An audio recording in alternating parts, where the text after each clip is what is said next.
நிகழ்ச்சிக்கு அன்போடு வரவேற்கின்றோம் நேர்களே. சசி பெருமாள் இறந்து 4 நாட்கள் ஆகின்றன. அவருடைய உடல் கன்னியாகுமரி மாவட்டத்தில் இருக்கக்கூடிய ஆசாரி பள்ளம் அரசு மருத்துவக் கல்லூரி மருத்துவமனையில் பிணவரையில் கிடக்கிறது. அவருடைய உறவினர்கள் அந்த உடலை வாங்க மறுக்கிறார்கள். காரணம், அரசு வேலை கோரியோ உறுப்பினர்களுக்கு குடும்ப உறுப்பினர்களுக்கு அரசு வேலை கோரியோ நிவாரணம் கோரியோ அல்ல. சசி பெருமாள் போராடிய மதுவிலக்கை தமிழ்நாடு ஏற்க வேண்டும், அரசு ஏற்க வேண்டும், மதுக்கடைகள் மூடப்பட வேண்டும் என்ற கோரிக்கையை வலியுறுத்தி அவர்களுடைய குடும்ப உறுப்பினர்கள் போராட்டம் நடத்தி வருகிறார்கள். அவருடைய மகன் உண்ணாவிரதம் இருந்து வருகிறார், அவருடைய சொந்த ஊரான சேலம் அருகாமையில். இந்த நேரம் அவருடைய உடல் எரியூட்டப்பட்டிருக்க வேண்டும், சசி பெருமாளுடைய உடல் எரியூட்டப்பட்டிருக்க வேண்டும். ஆனால் பிணவரையில் குளிரறையில் இருக்கிறது. இது ஒரு பக்கம் என்றால், மதுவிலக்குக்கு எதிரான போராட்டங்கள் வெவ்வேறு வடிவங்களில் விஸ்வரூபம் எடுத்து வருகிறது. மறுமலர்ச்சி திராவிட முன்னேற்ற கழகத்துடைய பொதுச் செயலர் வைகோ அவர்களுடைய தாயார் அவருடைய ஊரில், வைகோவுடைய சொந்த ஊரில் மதுக்கடை அகற்றப்பட வேண்டும் என்று போராட்டம் நடத்தினார். ஒரு நாள் உண்ணாவிரதம் இருந்தார். இந்த நிலையில் நேற்று வைகோ அந்த போராட்டத்தில் பங்கு கொண்டிருந்த பொழுது அங்கே மதுக்கடைகள் உடைக்கப்பட்டிருக்கின்றன. இந்த சர்ச்சைக்குரிய இந்த நீக்க வேண்டும் என்று கோரிக்கை வைக்கப்படக்கூடிய அந்த கடையானது உடைக்கப்பட்டிருக்கிறது. அங்கே வன்முறையும் வெடித்திருக்கிறது. இது ஒரு பக்கம் என்றால், இன்று தமிழ்நாட்டின் வெவ்வேறு பகுதிகளில் இது போன்ற பல சம்பவங்கள் நடந்திருக்கின்றன. சென்னை பச்சையப்பன் கல்லூரி மாணவர்கள் போராட்டத்தில் ஈடுபட்டிருக்கிறார்கள். அருகாமையில ஷெனாய் நகர்ல இருக்கக்கூடிய கடை உடைக்கப்பட்டிருக்கிறது. சசி பெருமாள் மேற்கொண்டது போலவே அதே யுக்தியை பயன்படுத்தி பல்வேறு இடங்கள்ல பல்வேறு இளைஞர்கள் செல்போன் கோபுரத்தில் ஏறி நின்று போராட்டம் எல்லாம் நடத்தி விடுகிறார்கள். கலிங்கப்பட்டியில நடந்தது போல பல்வேறு இடங்கள்ல கடைகளும் உடைக்கப்பட்டிருக்கின்றன. ஆக மதுவிலக்குக்கு எதிரான போராட்டம் விஸ்வரூபம் எடுத்திருக்கிறது. வன்முறை வடிவத்திலும் ஆங்காங்கே இதை நாம் பார்க்க முடிகிறது. இது பல கேள்விகளை எழுப்பியிருக்கிறது. அரசுக்கு நெருக்கடி முற்றுகிறது. இதுல அரசாங்கம் ஒரு உறுதியான நிலைப்பாட்டை எடுக்க போகிறதா என்பன உள்ளிட்ட கேள்விகள் எழுந்திருக்கின்றன. இந்த நிலையில்தான் சில நிமிடங்களுக்கு முன்பாக இந்த துறைக்கான அமைச்சர், மாண்புமிகு மின்சார மற்றும் மதுவிலக்குத்துறை அமைச்சரிடமிருந்து அறிக்கை வந்திருக்கிறது. அரசியல் நோக்கத்தோடு போராட்டங்கள் நடைபெறுகின்றன. அரசாங்கத்துடைய புகழுக்கு குந்தகம் விளைவிக்கும் வகையில் நடத்தக்கூடிய இந்த ஒரு போராட்டம் ஒருபோதும் மக்கள் மத்தியில் பலனளிக்காது, இது அரசியல் உள்நோக்கம் கொண்டது என்று மதுவிலக்குத்துறை அமைச்சர் ரத்தமிரா விஸ்வநாதன் அறிக்கை விட்டிருக்கிறார். பல கேள்விகள் எழுந்திருக்கின்றன. அரசாங்கம் செவிசாய்க்க போகிறதா? மதுவிலக்கு சாத்தியமா? இன்னொரு பக்கம் நாளைக்கு கடையடைப்பு போராட்டம் அறிவிக்கப்பட்டிருக்கிறது. மதுவிலக்கை ஆதரிக்கக்கூடிய சில கட்சிகள் இதுல கலந்து கொள்ளவில்லை. இதை வைத்து அரசியல் நடக்கிறதா? இதில் ஒரு கிரெடிட் கேம், இதை வைத்து ஒரு அரசியல் லாபம் தேடுவதற்கான முயற்சி நடக்கிறதா உள்ளிட்ட பல கேள்விகள் எழுந்திருக்கின்றன. நேர்களே, மதுவிலக்கு போராட்டம் மௌனம் கலைக்குமா? அரசு கருத்து தெரிவித்திருக்கிறது, ஒரு நிலைப்பாட்டை எடுக்குமா உள்ளிட்ட பல கேள்விகள் எழுந்திருக்கின்றன. விவாதிப்போம். இந்த விவாதத்தில் நம்முடைய இணைகிறார்கள் CR சரஸ்வதி அவர்கள், அஇஅதிமுகவுடைய மகளிர் அணி துணை செயலாளர், மற்றும் திரு பரந்தாமன் அவர்கள் இணைகிறார், திராவிட முன்னேற்ற கழகத்துடைய சட்டத்துறை இணை செயலாளர். அவரை நிகழ்ச்சிக்கு வரவேற்கின்றோம். மறுமலர்ச்சி திராவிட முன்னேற்ற கழகத்தை சேர்ந்த திரு அந்தரிதாஸ் அவர்கள், வழக்கறிஞர் திரு அந்தரிதாஸ் அவர்கள் இணைகிறார். அவரை நிகழ்ச்சிக்கு அன்போடு வரவேற்கின்றோம். நடிகர் திரு மயில்சாமி அவர்கள் இணைகிறார். நிகழ்ச்சிக்கு அவரை அன்போடு வரவேற்கின்றோம். ஓய்வு பெற்ற IAS அதிகாரி திரு முருகன் அவர்கள் இணைகிறார். அவரையும் சசி பெருமாளுடைய சகோதரர், மரணமடைந்திருக்கக்கூடிய சசி பெருமாளுடைய சகோதரர் செல்வம் அவர்களையும் இந்த நிகழ்ச்சிக்கு அன்போடு வரவேற்கின்றோம். நான் சசி பெருமாள் அவர்களுடைய சகோதரர்கிட்ட இருந்துதான் நிகழ்ச்சியை தொடங்கணும்னு நினைக்கிறேன். இந்த நேரம் உங்களுடைய சகோதரருடைய உடல் எரியூட்டப்பட்டிருக்கணும், ஆனால் குளிரறையில் பிணவரையில் கிடக்கிறது. நீங்கள் வாங்க மறுப்பதற்கான, உடலை வாங்க மறுப்பதற்கான காரணம் என்ன? உங்களுடைய உணர்வுகளை முதல்ல பதிவு செய்யுங்க. சசி பெருமாள் அவர்கள் கடந்த 4 நாளுக்கு முன்னாடி மரணம் அடைந்த செய்தி கேட்டு அனைவரும் நாங்க தொடர்ந்து ஒரு பெரிய வண்டியில போறதுக்காக நாங்க ஏற்பாடு பண்ணியிருந்தோம். அந்த பெரிய வண்டியில போகக்கூடிய அளவில் அங்கிருந்து போய் ரிட்டர்ன் ஆகிற அமௌண்ட்டை கேட்டோம்னா எங்களால் அந்த அளவுக்கு திரட்டக்கூடிய சக்தி இல்லாத காரணத்தினால் எங்க கூட நானும் அவர் சசி பெருமானுடைய மூத்த மகனுமான விவேக் அவர்களும் மற்றும் எங்க ஊரை சேர்ந்த ஒரு முக்கிய பிரமுகரும் சேர்ந்து 8 பேரும், டிரைவரோட சேர்ந்து 9 பேர் மட்டும்தான் அங்கே நாங்கள் சென்றிருந்தோம். சென்றவுடன் கேட்ட கேள்வி, நடந்த நிகழ்ச்சியை பார்த்தவுடன் 6 மணிக்கு நாங்க போய் அங்க சேர்ந்துட்டோம். அந்த மருத்துவமனையில அந்த உடலை நாங்க பார்த்தோம். உடலை பார்க்கும்போது அந்த முகத்தை மட்டும்தான் எங்களால பார்க்க முடிஞ்சது. மற்றும் இந்த இடத்துல ஏதாவது ரத்த காயங்களும் ஒரு கீரல் மாதிரி தெரிஞ்சு, ஆனா அவருடைய உடம்பை திருப்பி பார்க்கலாங்கும் போது நினைக்கும் போது அதுக்கெல்லாம் அனுமதி இல்லை. எப்படி அந்த வந்து ரத்தம் வந்து நெஞ்சில குத்தப்பட்டு நெஞ்சு வழியாக நிறைய ரத்தம் வந்ததை நாங்க வந்து அந்த படத்துல பார்த்து கதறணும். அதை எப்படி என்ன ஆச்சுங்கிறத நாங்க பார்க்கணும்னு நினைக்கும் போது நிறைய ஒரு துணியை பச்சை துணியை போட்டு அப்படியே வந்து போஸ்ட்மார்டம் பண்ண நாள் எப்படி இருக்குமோ ஒரு அது மாதிரி அமைப்புல மூஞ்சி மட்டும் காமிக்கப்பட்டது. கதறி கத்தி அழுதுகிட்டு அடுத்தபடியாக நாங்க வெளியே வந்துட்டோம். அந்த அடுத்த நிமிஷமே ஒரு அதிகாரி கூப்பிட்டு எங்களை கேட்டார், ஐயா என்ன பண்ண போறீங்கன்னு ஒரு போலீஸ் அதிகாரி, ஆனா அவருடைய நேம் எனக்கு தெரியவில்லை. காலையில் நடந்த சம்பவங்களுடைய கிட்டத்தட்ட ஒரு 7 மணி இருக்கலாம். அந்த காலகட்டத்தில் ஐயா நீங்க வந்து எந்த கடைக்காக சசி பெருமாள் போராடினாரோ அந்த உண்ணாமலை கடையை நாங்க உடனடியாக 1/2 மணி நேரத்தில் நாங்க உங்களுக்கு அந்த ஆர்டரை உங்க கையில கொடுக்கறோம், நீங்க வந்து அந்த பாடியை வாங்கிட்டு போன ஒரே அதிகாரி மட்டும் தான் கேட்டா. என்ன எந்த கடை சார் சொல்லி நாங்க கேட்டோம். அந்த உண்ணாமலை கடையை மூட அதிக ஆர்டரை நாங்க உடனே கொடுக்கறோம் சொல்லி சொன்னார். அதுக்கு நாங்க கொடுத்த பதில், அந்த ஒரு கடைக்கு ஒரு சசி பெருமாள் என்றால் தமிழகத்தில் எத்தனை கடைகள் இருக்கிறது என்று ஒரு லிஸ்ட் கொடுங்க, நாங்க அத்தனை சசி பெருமாளை தேர்ந்தெடுத்து நாங்க வாங்கிக்கிறோம் சொன்னோம். அந்த ஒரு கேள்வியோட அவர் நிறுத்திட்டார். மற்றபடி அங்கிருந்தபடியே நாங்க அப்படியே வந்து அவர் வெளியே உள்ள நாங்க போகல. வெளியே நின்றுகிட்டே இருக்கும்போது மற்ற பத்திரிகை நிருபர்கள் மற்ற வீடியோக்காரர்கள் அனைத்து பேர்களும் வந்துதான் வந்து எங்களை தொடர்பு கொண்டு என்ன நிலைப்பாடு இருக்கிறது, உங்க அண்ணார் இறந்து விட்டாரு, இந்த காலகட்டத்தில் நீங்க என்ன நினைக்கிறீங்க, எதுமா நினைக்கிறீங்க, அவங்க தான் எங்களை வந்து கேட்டுக்கிட்டு இருந்தாங்க, தொடர்ந்து கேட்டுக்கிட்டு இருந்தாங்க. அதுக்குண்டான பதிலும் நாங்க சொல்லிட்டு இருந்தோம்.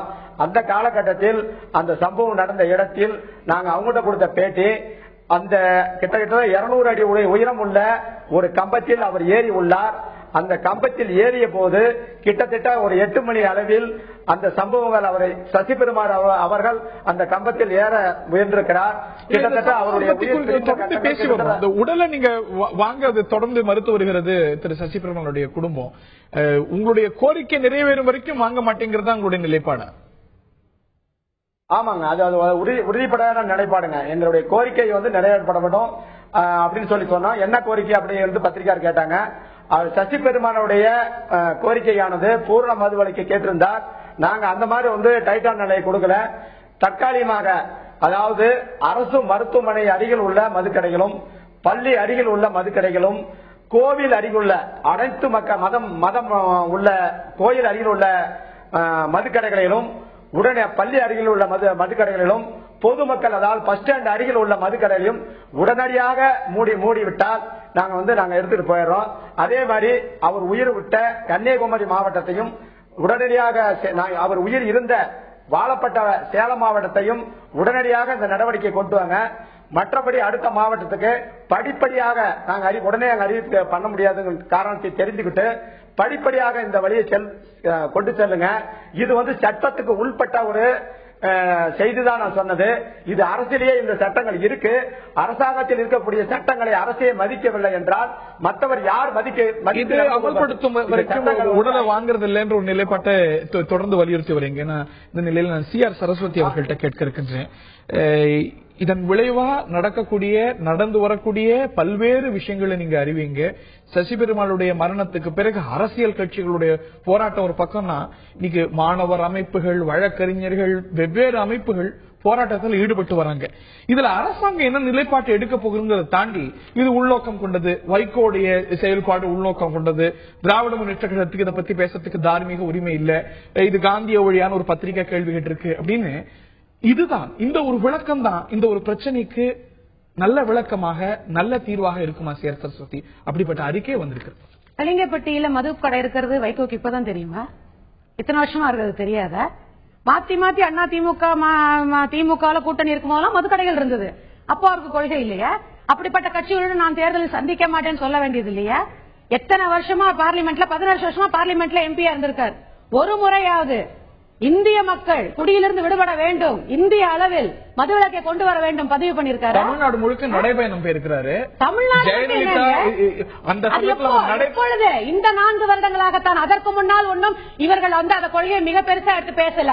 இந்த 4 வருடம், அதுவும் கடைசி 2 வருடங்களாகத்தான் இதை பெருசா எடுத்திருக்காங்க. பிரச்சனையுடைய வீரியம் அதிகரிக்கும் பொழுது போராட்டங்களுடைய வீரியம் அவர் செய்தது நியாயமா மிஸ்டர் ஹரி? ஒரு நிமிஷம். ஒரு வன்முறையை தூண்டிவிடும் வகையில் ஒரு கட்சியினுடைய தலைவர் உட்கார்ந்து மக்களை தூண்டிவிட்டு ஒரு வன்முறையை தூண்டிவிடுறதும், இன்றைக்கு மாணவர்களே எழுந்து வாருங்கள் போராடுகள், இது ஒரு வன்முறையை தூண்டிவிடுறது. இது ஒன்றும் மக்களுக்காக இவர் செய்யல, தன் கட்சிக்காக தன்னுடைய அரசியலுக்காக செய்ய. வைகோக்கு அரசியல் நோக்கம் இருக்கிறது, திராவிட முன்னேற்ற கழகத்துக்கு தார்மீகம் இல்ல, பாட்டாளி மக்கள் கட்சிக்கு அரசியல் நோக்கம் இருக்கு. எல்லாம் சரி. இன்னைக்கு போராடி உயிரிழந்திருக்கக்கூடிய சசி பெருமாளுக்கு 2016 நோக்கிய ஒரு எண்ணம் இருக்கிறதா? எவ்வளவு பேர் கன்னியாகுமரி மாவட்டத்தில் டேவிட் அப்படிங்கிற ஒரு இளைஞர் செல்போன் கோபுரத்துக்கு அவருக்கு அரசியல் நோக்கம் இருக்கா? பச்சையப்பன் கல்லூரி மாணவர்களுக்கு 2016 தேர்தல் நோக்கமா? இதெல்லாம் யாரால் தூண்டிவிடப்படுது? சசி பெருமாள் என்பவர் ஒரு 60 வயது. 2013க்கு முன்னால் அவர் இப்படி ஒரு நோக்கத்துடன் அவர் செயல்பட்ட மாதிரி எந்த பத்திரிகையிலும் எந்த செய்தியும் நாங்க படிக்கல. இறந்து போனவர் விமர்சனம் பண்ணல, இறந்து போனவர் விமர்சனம் பண்ணல. மீடியா 60 வயதில் அவர் தான் ஏற்கனவே மன்னனை கையில காந்தியவதிங்கிறாங்க. காந்தி என்னைக்குமே மன்னனை வச்சுக்கிட்டு போராடல, ஏதோ மாடி மேல நின்று போராடல. அவர் அமைதியான வழியில் போராடினார். முதலில் 2 மனைவிக்காரர், அப்படியே காந்திய மனைவி தயவு செய்து ஒரு இறந்திருக்கக்கூடிய நபர் சசி பெருமாள் காந்திய வழியில ஈடுபட்டார். 60 வயசுல 150 அடி ஏறி இறங்க சொல்லும் போது நான் மண்ணெண்ணையை ஊத்திக்குவேன், நான் கொளுத்திக்குவேன், யாரும் மேல வரக்கூடாது, ஆக்சிஜன் இருக்காது. அது காந்திய வழியில் அப்படின்னா மதுக்கடைகளை நடத்துவது காந்திய வழியா? நீங்க 40 வருஷமா கேட்க வேண்டிய கேள்வி என்னமோ 4 வருஷமா நாங்க வந்த பிறகுதான் தொடங்கப்பட்ட. அவங்க தலைவரை சொல்லியா சுத்திலும் நெருப்பெரியும் போது நடுவில் கற்பூரம், நான் என்ன பண்ண முடியும்னு திமுக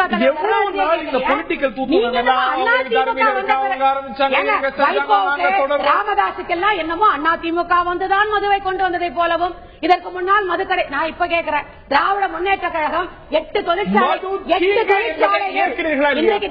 மது தீங்கு என்பதை ஏற்றுதா இல்லையா? மதுவிலக்கு அரசாங்கத்துடைய கொள்கையா இருக்கணும் அப்படிங்கிறது உங்களுக்கு ஒரு நிலைப்பாடு மிஸ்டர் ஹரி, கேரளால மூடப்பட்டிருக்கு, நீங்க பேசுறீங்க பார். Have you seen the statement from the minister of Kerala? He very clearly said. அதனால் மதுவிலக்கு சாத்தியம் கிடையாது. Is that what you are saying? ஒரு நாள்ல மூட சொன்னா இதெல்லாம் நடக்கிற காரியமா? ஒரு நாள்ல யாரும் கேட்கல. காட்சி குறித்து சாகலாமா? ஒரு நாள்ல யாரும் கேட்கல. படிப்படியா இல்ல பரிசீலிப்போம். இந்த 2 வருஷத்துக்கு முன்னாடி என்ன பண்ணாங்க? நீங்க என்ன செஞ்சீங்க? நீங்க என்ன செஞ்சீங்க? போராடல.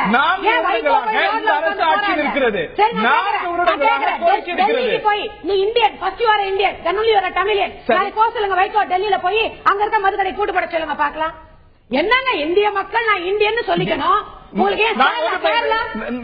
நாகாலாந்துல நாக்பூர்ல போராட்டம் நடத்தினா அப்புறம் இங்க வரணுங்கிறீங்களா? என்ன சொல்லுங்க, ஆட்டோமேட்டிக்கா எல்லா மாநிலமும் அந்த கோரிக்கையை எல்லாம் செய்யலாம். டெல்லி போய் போராட மாட்டாங்களா இவங்க?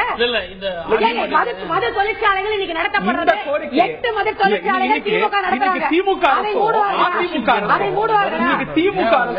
அதிமுக அரசோ நீங்க ரொம்ப ஒரு அக்ரெசிவான மூட்ல இருக்கிறீங்க. திமுக அரசோ அதிமுக அரசோ எல்லாத்துக்கும் குத்தம் சொல்லக்கூடாது. திமுக அரசோ குளிர் காயறதுக்காக திசை திருப்புறாங்க. அகில இந்திய அளவுல மதுவிலக்கை கொண்டு வரதுக்கு கோரிக்கை வச்சாங்களா? அவங்க எல்லாம் பார்த்து கேட்கறீங்க. நீங்க மதுவிலக்கு கொண்டு வர்றதுக்கு சொல்லக்கூடிய காரணமும் இதுதான். என்னைக்காவது தமிழக அரசு, அதிமுக அரசு இல்ல திமுக அரசு மத்திய அரசாங்கத்துக்கு ஒரு கடிதம் எழுதி எங்க மாநிலத்தில் ஒரு மிகப்பெரிய பிரச்சனையா இருக்கு, மதுவிலக்கு தான் எங்களுடைய நோக்கம், தேசம் முழுவதும் மதுவிலக்கு கொண்டு வாங்க, நாங்களும் கொண்டு வாங்க, ஒரு நாள் கோரிக்கை வச்சிருக்கீங்க. வைகோ தான் கோரிக்கை வைக்கணுமா? வைக்க கூடாதா? நீங்க இன்னைக்கு இவ்வளவு பேசுறாங்கல்ல, மதுவினால் பெண்கள் கெட்டு போறாங்க, மாணவர்களை தூண்டி விடுறாங்க, வன்முறையை தூண்டி விடுறாரு. He is creating a very bad position in Tamil Nadu. வன்முறையை தூண்டி விடுறாரு. நிச்சயமா இருக்கு. ஒன்னே ஒரு அதாவது சகோதரி என்ன சொல்றாங்க, இவ்வளவு நாள் இவங்க எல்லாம் எங்க போயிட்டாங்க, இவ்வளவு நாள் இந்த போராட்டங்கள் எங்க போச்சுன்னு கேக்குறாங்களே. ஒரே ஒரு கேள்விக்கு நேரடி பதில். அதாவது இன்னைக்கு முதலமைச்சர் ஒரு திட்டத்தை ஒண்ணு தொடங்கி இருக்கிறாங்க. பொது இடங்கள்ல பஸ் ஸ்டாண்ட்ல வந்து தாய்மார்கள் வந்து தாய்ப்பால் கொடுப்பதற்காக ஒரு தனியான ஒரு அறை, அது நல்ல விஷயம். நான் கேட்கிறேன், இந்த திட்டத்தை இப்பதான் கொண்டாந்த ஜெயலலிதா அவங்க இத்தனை நாள் வரைக்கும் இந்த மக்கள் இந்த பெண்கள் பாதிக்கப்படுறதுன்னு தெரியாதா? அதாவது ஒரு காலகட்டங்கள் வரும்போது ஒரு சில விஷயங்களுக்கு ஒரு சில அழுத்தங்கள் வரும். இதுக்கு என்ன பதில் சொல்றாங்க?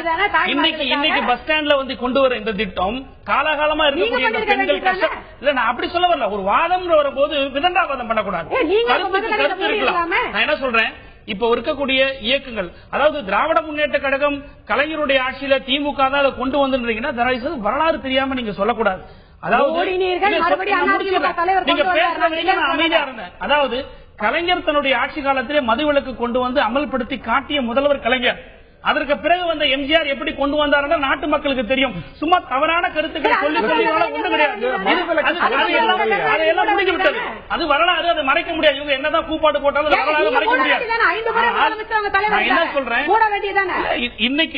இன்னைக்கு ஒரு பொறுப்புள்ள ஒரு அமைச்சர் இன்னைக்கு கொடுக்கக்கூடிய பதில், இன்றைக்கு வந்து திராவிட முன்னேற்ற கழகம் இந்த கொள்கையில இந்த முடிவுல ஒரு முடிவெடுத்து இந்த நாட்டுக்கு அறிவித்திருக்கிறது. அதே போன்று இன்றைக்கு எங்களுடைய தலைவர் அவர்கள் மாவட்டம் தோறும் மதுக்கடைகளுக்கு அந்த ஆர்ப்பாட்டத்தை நடத்த வேண்டும் என்று 10ஆம் தேதிக்கு அறிவித்திருக்கிறார். இது போன்ற திட்டம், இது போன்ற முடிவுகள் எடுப்பதற்கு என்ன காரணம் என்று சொன்னால், இன்றைக்கு சமுதாயத்தில் தனி மனிதர்களிடத்தில் மிகப்பெரிய ஒரு ஆர்வமும் மிகப்பெரிய ஒரு எழுச்சியும் ஏற்பட்டிருக்கிறது. தனி மனிதர்களிடையே சமுதாயத்தில் 6 மாசத்துக்கு முன்னாடி ஆர்வம் இல்லையா? 1 வருஷத்துக்கு முன்னாடி இல்லையா? 2 வருஷத்துக்கு முன்னாடி மதுவால் மரணங்கள் ஏற்படவில்லையா? மதுவால் தாலி அறுபடவில்லையா? பல கேள்விகள் எழுந்திருக்கின்றன. இதுல பதில் இது போன்ற விஷயங்கள் வாட்ஸ்அப்ல இதுக்கு முன்னாடி வந்ததுங்களா? இப்ப எவ்வளவு மதுவால் ஒவ்வொரு ஆண்டும் மரணங்கள் மிக அதிகமான அளவுக்கு, சாலை விபத்துகளால் மரணங்களோ விபத்துகளால் மரணங்களோ, பல்வேறு வடிவங்கள்ல உடல்நல குறைவுகளால் ஏற்படக்கூடிய மரணங்களோ புள்ளி விவரங்களால பார்த்துட்டு இருக்கோம். போலி மதுவால் ஏற்படக்கூடிய மரணங்கள்ல கூட தமிழ்நாடு முதல் இருக்கிறது. இதுல அரசியல் மேலோங்கி இருக்கிறதோ அப்படிங்கிற கேள்வி பிரதானமாக எழுகிறது. நான் திரு அந்தரிதாஸ் அவர்கள்ட்ட கேட்க இருக்கின்றேன். மதிமுகவுடைய திரு அந்தரிதாஸ் அவர்கள்ட்ட, மறுமலர்ச்சி திராவிட முன்னேற்ற கழகம் சமீப காலங்களில் தொடர்ந்து இந்த ஒரு கோரிக்கையை முன்னிறுத்தி போராட்டம் நடத்தி வருகிறது. தமிழ்நாடு முழுக்க நடைபயணம் சென்றார், பல பகுதிகளுக்கு சென்றார், நல்ல வரவேற்பையும் பெற்றது அந்த ஒரு போராட்டம். ஆனால் நேற்று நடந்த ஒரு சம்பவம், அதைத் தொடர்ந்து மறுமலர்ச்சி திராவிட முன்னேற்ற கழகத்துடைய பொதுச் செயலாளர் இந்த ஒரு வன்முறையை ஆதரிக்கும் வகையிலும் இல்ல கடை உடைப்புகளை தூண்டும் வகையிலும் பேசி வருகிறார் குற்றச்சாட்டை எப்படி மறுப்பீங்க? இந்த குற்றச்சாட்டுக்கு பதில் சொல்வதற்கு முன்னால் அக்கா வந்து அடுக்கடுக்கான கேள்விகளை கேட்டிருக்கிறார். ஒரு சமூக நலத்துறை வாரியத்திலே தலைவராக இருக்கின்ற ஒரு இடத்தில் இருந்து இப்படிப்பட்ட பொறுப்பற்ற பதிலை நான் எதிர்பார்க்கவில்லை. இது தவறு. நான் அமைதியா இருந்தேன். சட்டசபையில உங்க அம்மா பேசும்போது யாரையும் பேச விடாம பண்றது, என்ன பேச விடாம பண்ணக்கூடாது. நான் அமைதியா இருந்தேன். எவ்வளவு கேள்வி கணக்கு. அப்படிப்பட்ட ஒரு பொறுப்பற்ற பதிலை நான் எதிர்பார்க்கவில்லை. ஒரு சமூக அக்கறையோடு இந்த பிரச்சனையை அணுக வேண்டும் என்று நான் நினைக்கிறேன். இப்பொழுதுதான் தெரிந்தா டெல்லிக்கு போய் போராட, எதற்கு டெல்லிக்கு போய் போராட வேண்டும் என்று வைகோவிற்கு நீங்கள் பாடம் எடுக்க தேவையில்லை. எதற்கு தெரியும்? டாஸ்மாக் எந்த மாநில அரசாங்கத்துக்கு இருக்கிறதோ அங்கேதான் போராட முடியும். இப்பொழுது மனித குலத்தை மாய்க்க வந்த மாயப்பிசாசு மது என்கின்ற அரக்கன் உச்சத்தை தொட்டு இருக்கிறது. மே 27ஆம் தேதி கரூரிலே 5 குழந்தைகள் மயக்கமாக விழுந்தார்கள். ஜூலை 5ஆம் தேதி திருவண்ணாமலையிலே 5 வயது குழந்தை குடிப்பதை போன்ற ஒரு காட்சி பதிவாகி இருந்தது. ஜூலை 6ஆம் தேதி கிட்டத்தட்ட ஒரு 4 வயது குழந்தை குடிப்பதை போல வாட்ஸ்அப்பிலே வந்தது. ஜூலை 8ஆம் தேதி சேலத்தில் இருக்கின்ற ஒரு கை குழந்தை குடிப்பதை போன்ற ஒரு செய்தி வந்தது. தாக்கத்தை எல்லாம் நன்கு கோவையிலே ஒரு பள்ளி மாணவி சீரடையோடு தன்னுடைய ஒரு இளம்பெண் மது போதையில் தள்ளாடி இருக்கிறார். இவையெல்லாம் நம்முடைய நெஞ்சை பதபதைக்க வைக்கிறது. மதுவிலக்குக்கான போராட்டத்தில் அந்த ஒரு கோரிக்கையில நியாயம் இருப்பதாகவே பலரும் கருதுகிறார்கள். அதுல ஏறத்தாழ ஒரு அரசியல் கருத்துமே இருக்கிறது. ஆனால் அதற்கு பதிலா வன்முறை, கடை உடைப்பு, பொது சொத்து சேதம், இல்ல அதை ஊக்குவிக்கும் பேச்சுக்கள். 21 ஆண்டு காலமாக நாங்க வந்து 94 1500 கிலோமீட்டர் 5000 தொண்டர்களோடு நடந்திருக்கிறோம். 2004 இவங்க சொல்றாங்க, இன்னைக்குதான் தெரிஞ்சுதாங்க, 2004 நெல்லையிலிருந்து சென்னை வரை 1300 கிலோமீட்டர் 5000 தொண்டர்களோடு அவர் வழிநடை பயணம் மேற்கொண்ட பொழுது அக்கா அவர்கள் அருகிலே இருந்து பார்த்தால் அதை நான் மறுக்க மாட்டார் என்று நான் நினைக்கிறேன். அந்த காலகட்டத்திலையும் 2012 2000 3 கட்டமாக அதாவது ஓரையிலிருந்து மதுரை வரை, அதுக்கு பிறகு பொள்ளாச்சியிலிருந்து ஈரோடு வரை, அதுக்கு பிறகு கோவளத்திலிருந்து மறைமலை, ஒரே நிமிஷம், கோவளத்திலிருந்து மறைமலை நகருக்கு நோக்கி சென்ற பொழுது இன்றைய முதலமைச்சர் அவர்கள் வந்து நேருக்கு சந்தித்து எதற்காக நடந்து போகிறீர்கள் என்று கேட்டால், எதற்காக ஒரு 3000 பேரோடு 2 நாட்களாக நடந்து போகிறோம் என்கின்ற விவரமே அவருக்கு தெரியாதா, அது தெரியாது போல் கிண்டல் செய்ய வேண்டும் என்று கேட்டாரா அல்லது அவருடைய புலனாய்வுத்துறை உளவுத்துறை கெட்டு போய்விட்டதா என்பதை தயவு செய்து விளக்க வேண்டும். அந்த சமயத்தில் இன்னைக்கு எழுப்பக்கூடிய சந்தேகத்தை அன்னைக்கு நீங்க எழுப்பலாம். என்னுடைய கேள்வி, உங்களுடைய கன்சிஸ்டன்சியை நான் புரிஞ்சுக்கிறேன். அந்த சமயத்தில நாமும் ஒரு விரிவான பேட்டி எடுத்தோம், அதெல்லாம் மாற்றுக்கிறது இல்ல. கன்சிஸ்டன்சியை நான் ஏத்துக்கிறேன். ஆனால் இதற்கு தீர்வு வன்முறையா, கடை உடைப்பா, மாணவர்களே கடை உடையுங்கள் என்று ஒரு அரசியல் கட்சியுடைய தலைவர் சொல்வது இதற்கு தீர்வா? திருச்சியிலே, கோவையிலே, சென்னையிலே 1 லட்சம் பேர் கலந்து கொண்ட மாணவர்கள் கலந்து கொண்ட மாரத்தான் போட்டியை வைகோ நடத்தியிருக்கிறார்கள். எந்த அரசியல் சாயத்தையும் காண்கவில்லை. அதிலே கூட சொல்லியிருக்கிறார், மாணவர்கள் தயவு செய்து அரசியலை தெரிந்து கொள்ளுங்கள், யாரும் எந்த அரசியல் கட்சிக்கும் வராதீர்கள், உங்களால் தான் இதை காப்பாற்ற முடியும் என்று அதே கடையை உடையுங்கள் எந்த, அதாவது நீங்க அங்க என்ன நடந்தது, நேற்றைய என்ன நடந்தது அப்படின்னு சொன்ன நீங்க தெரியும். சனிக்கிழமையே ஏற்கனவே போராட்டம் துவங்கி விட்டது. சனிக்கிழமை துவங்கி விட்டது. ஏற்கனவே ஊராட்சி மன்றத்திலே தீர்மானம் நிறைவேற்றிருக்காங்க இங்க இருக்கக்கூடாது என்று. சசி பெருமாள் தொடர்ந்த மணி அது கொஞ்சம் மொமெண்டம் கிரியேட் ஆகி வந்த அந்த சூழ்நிலையிலே ஒரு பெரிய கிராமத்திலே உள்ளவர்களாம் கூடியிருக்கும் பொழுது அங்கே செல்போன் டவர்களை ஒரு இளைஞர் ஏறிய காரணத்தால் எல்லோருடைய அட்டென்ஷன் அங்கே போகும் பொழுது அங்கே தள்ளுமுறை ஏற்பட்டு போலீஸ் தடியடி நடத்தும் பொழுது அதிலே வீடு கொண்ட ஒரு கும்பல் போய் தான் அங்கே வந்து சூழ்நிலை நடந்தது. கலிங்கப்பட்டி போராட்டம் அப்படியே எடுத்துக்கலாம். ஆனால் இன்னைக்கு பச்சை பெண் கல்லூரி மாணவர்களுடைய போராட்டத்துக்கு பிறகு தமிழ்நாடு முழுக்க மாணவர்கள் இப்படி கடையெல்லாம் உடைக்கணும் அப்படின்னு ஒரு தலைவர் சொல்வது சரியா? அது எச்சரிக்கை. அதாவது சுப்ரீம் கோர்ட் தீர்ப்புக்கு பிறகு, ஒரே நிமிஷம், சுப்ரீம் கோர்ட் தீர்ப்புக்கு பிறகு, நடுவர் மன்ற தீர்ப்புக்கு பிறகு அண்டை மாநிலத்தில் நமக்கு தண்ணீர் விடவில்லை என்று சொன்னால் இந்தியனுடைய ஒருமைப்பாட்டு கெட்டு போய்விடும் என்று சொன்னால் ஒரு எச்சரிக்கை தான். ஆகவே எங்கே வந்து நம்முடைய அந்த அறப்போராட்டம், அவர் சொன்னது அறப்போராட்டம் எங்கே தோற்கிறதோ அங்கேதான் மரப்போராட்டம் தொடங்கும் சொன்னார். 65 மீண்டும் 2010 வந்துவிடாமல் பார்த்துக் கொள்ள வேண்டும் என்று சொன்னார். மாணவர்கள் போராடணும், மாணவர்கள் தமிழ்நாட்டில் இருக்கக்கூடிய கடைகளை உடைக்கணும் அப்படின்னு சொல்வது வன்முறையை தூண்டக்கூடிய, மாணவர்கள் மத்தியில் அப்படிப்பட்ட சிந்தனையை ஊற்றக்கூடிய பேச்சா இல்லையா? அப்படிப்பட்ட ஒரு செயல், கடைகளை உடைப்பது அப்படிங்கிறது சட்டவிரோதமானது. பொது சொத்துக்கள் சேதம் அப்படிங்கிறது சட்டப்படி குற்றம். அதை மாணவர்கள் செய்ய சொல்வது, அரசியல் இயக்கங்களுக்கு வேணா அரசியல் நிர்பந்தங்கள் இருக்கலாம், தேவை இருக்கலாம், படிக்க வேண்டிய மாணவர்கள் குற்ற வழக்குகளை சுமப்பதா? அதாவது இந்த பிரச்சனையை இன்றைக்கு ஊதி பெரிவாக்கிவிட்ட அந்த பிரச்சனை, இந்த சமூக அவலத்தை போக்க வேண்டும் என்று சொன்னால் மாணவர்கள் இதை பங்கு கொள்ள வேண்டும் என்கின்ற எண்ணத்தோடு சொல்லப்பட்டது. 577 நாள் கொடா சிறைச்சாலையில் இருந்த கூட எந்த வன்முறையும் ஆதரிக்காத நாங்கள் இன்றைக்கு வன்முறையை ஆதரிக்க என்றைக்குமே சொல்லவில்லை, அதற்கு ஆதரவாக இல்லை, எந்த கட்டத்தையும் அவர் அனுமதிக்கவில்லை. கடைகளை உடையுங்கள் சொல்வது அதுதான் ஒரு எச்சரிக்கைங்க. இலங்கை ஒருமைப்பாட்டிற்காக இந்தியாவுடைய ஒருமைப்பாட்டை நீங்க உடைத்து விடாதீர்கள் என்று சொன்னால் அது ஒரு எச்சரிக்கை மணி. அந்த வகையிலே ஏற்கனவே கடலூர்ல, தமிழ்நாட்டில் கன்னியாகுமரி பக்கத்தில் கடைகள் உடைக்கப்பட்டு வருகின்றன. மதுவிலக்குக்கான கோரிக்கை, உங்களுடைய கோரிக்கை, உங்களுடைய போராட்டம் நியாயம் நிறைந்தது இல்ல முகாந்திரம் கொண்டதுன்னு பலரும் நினைக்கிறாங்க. ஆனா கடைகளை உடைப்பது அப்படிங்கிறது சட்டப்படி குற்றம். அதை சொன்னாரா இல்லையா உங்களுடைய தலைவர்? அந்த அர்த்தத்திலே சொல்ல எச்சரிக்கை சொல்லியிருக்கிறார்.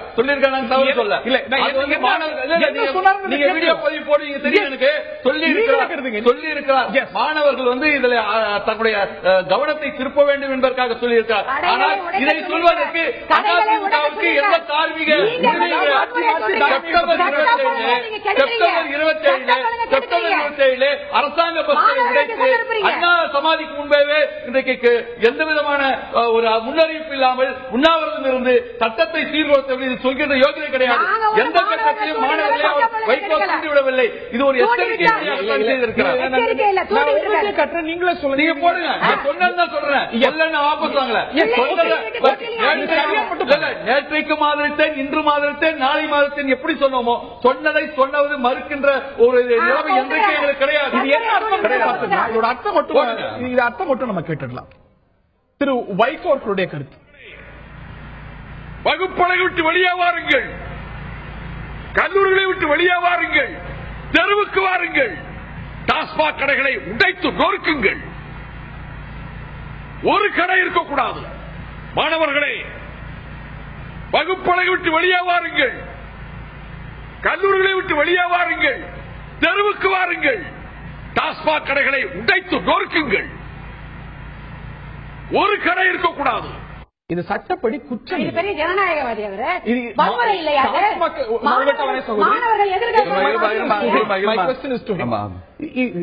டாஸ்மாக் கடைகளை உடைப்பது நேற்றுக்கு நடந்தது, ஸ்பர் ஆஃப் த மொமெண்ட்னே வச்சுக்குவோம்.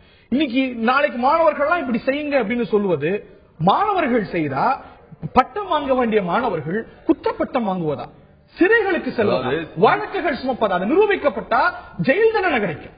சமூக பிரச்சனை இன்றைக்கு இந்த சமூக பிரச்சனை உச்சத்தை தொட்டு இருக்கிறது. போராட வேண்டும், உச்சத்தை எதிர்த்து போராட வேண்டும். அதாவது மகிழ்ச்சியிலே தொடங்கி துயரத்திலே முடிகின்ற காரணத்தால் மகிழ்ச்சியின் முதல் இடத்தையும் துயரத்தினுடைய முதல் இடத்தையும் சேர்த்து மது என்று வைத்து விட்டார்கள். இது 3 தலைமுறை 4 தலைகள் சீரழிந்து சின்னாபின்னமாகிவிட்டது. பள்ளி குழந்தைகளோடு இன்றைக்கு படிக்கிறார்கள் என்கின்ற ஆதங்கத்திலே பேசப்பட்ட பேச்சு இந்த பிரச்சனையிலே சமூக அவலத்திலே மாணவர்கள் பங்கு கொண்டால்தான் இதை நிறுத்த முடியும் என்கின்ற ஒரு உச்சத்தை இன்றைக்கு தொட்டு இருக்கிறார். மதுவை அவர் சொன்னதை நாங்கள் வாபஸ் வாங்கவில்லை. மதுக்கு எதிரான போராட்டத்தில் மாணவர்கள் பங்கு கொள்ளணுங்கிற ஒரு நியாயம், கோரிக்கை நியாயமானது. மாரத்தான் போட்டியெல்லாம் நடத்திருக்கிறீங்க, அதெல்லாம் வரவேற்கத்தக்கது. நடைபயணம் போயிருக்கீங்க, மாணவர்களும் பங்கேற்றாங்க, வரவேற்கத்தக்கது. ஆனால் கடைகளை உடையுங்கள் அப்படின்னு சொல்வது வன்முறை. கடைகளை உடைப்பது அப்படிங்கிறது வன்முறை. கடைகள் இருப்பது அரசு சொத்து, நமக்கு பிடிக்காத சொத்தா இருந்தாலும் அரசு சொத்து, பொது சொத்து. அதை உடைப்பதற்கு யாருக்கும் நிச்சயமா உரிமை கிடையாது. மாணவர்கள் உட்பட, அரசியல் கட்சிகள் உட்பட யாருக்கும் கிடையாது. 577 நாள் சிறைச்சாலை இருக்கும்போது செப்டம்பர் 27 நடந்த மாதிரி எந்த கட்டத்திலும் நடந்து கொள்ள 21 ஆண்டுகளுக்கு பிறகு எந்த கான்டெக்ஸ்டிலே சொல்லி இருக்கிறார்கள் என்பதை தயவு செய்து நீங்கள் பார்க்க வேண்டும். I take a point. இந்த நிலையில் நான் திரு முருகன் அவர்கள்ட்ட கேட்க இருக்கின்றேன். இன்னைக்கு வெவ்வேறு இடங்கள்ல போராட்டங்கள் பார்க்கின்றோம், மதுக்கடைகள் உடைக்கப்படுகின்றன. நேற்று கலிங்கப்பட்டியில் நடந்த சம்பவத்தை பார்த்தோம். இதுல காவல்துறை, அரசு நிர்வாகம் சரியாகத்தான் நடந்துட்டு இருக்குன்னு நினைக்கிறீங்களா? பாருங்க, உங்க கொள்கைகள் மதுவிலக்கை கொண்டு வரணுங்கிறது, காந்தியவாதி பண்ணது, அதெல்லாம் ஒரு நிமிஷம் மறந்துடுங்க.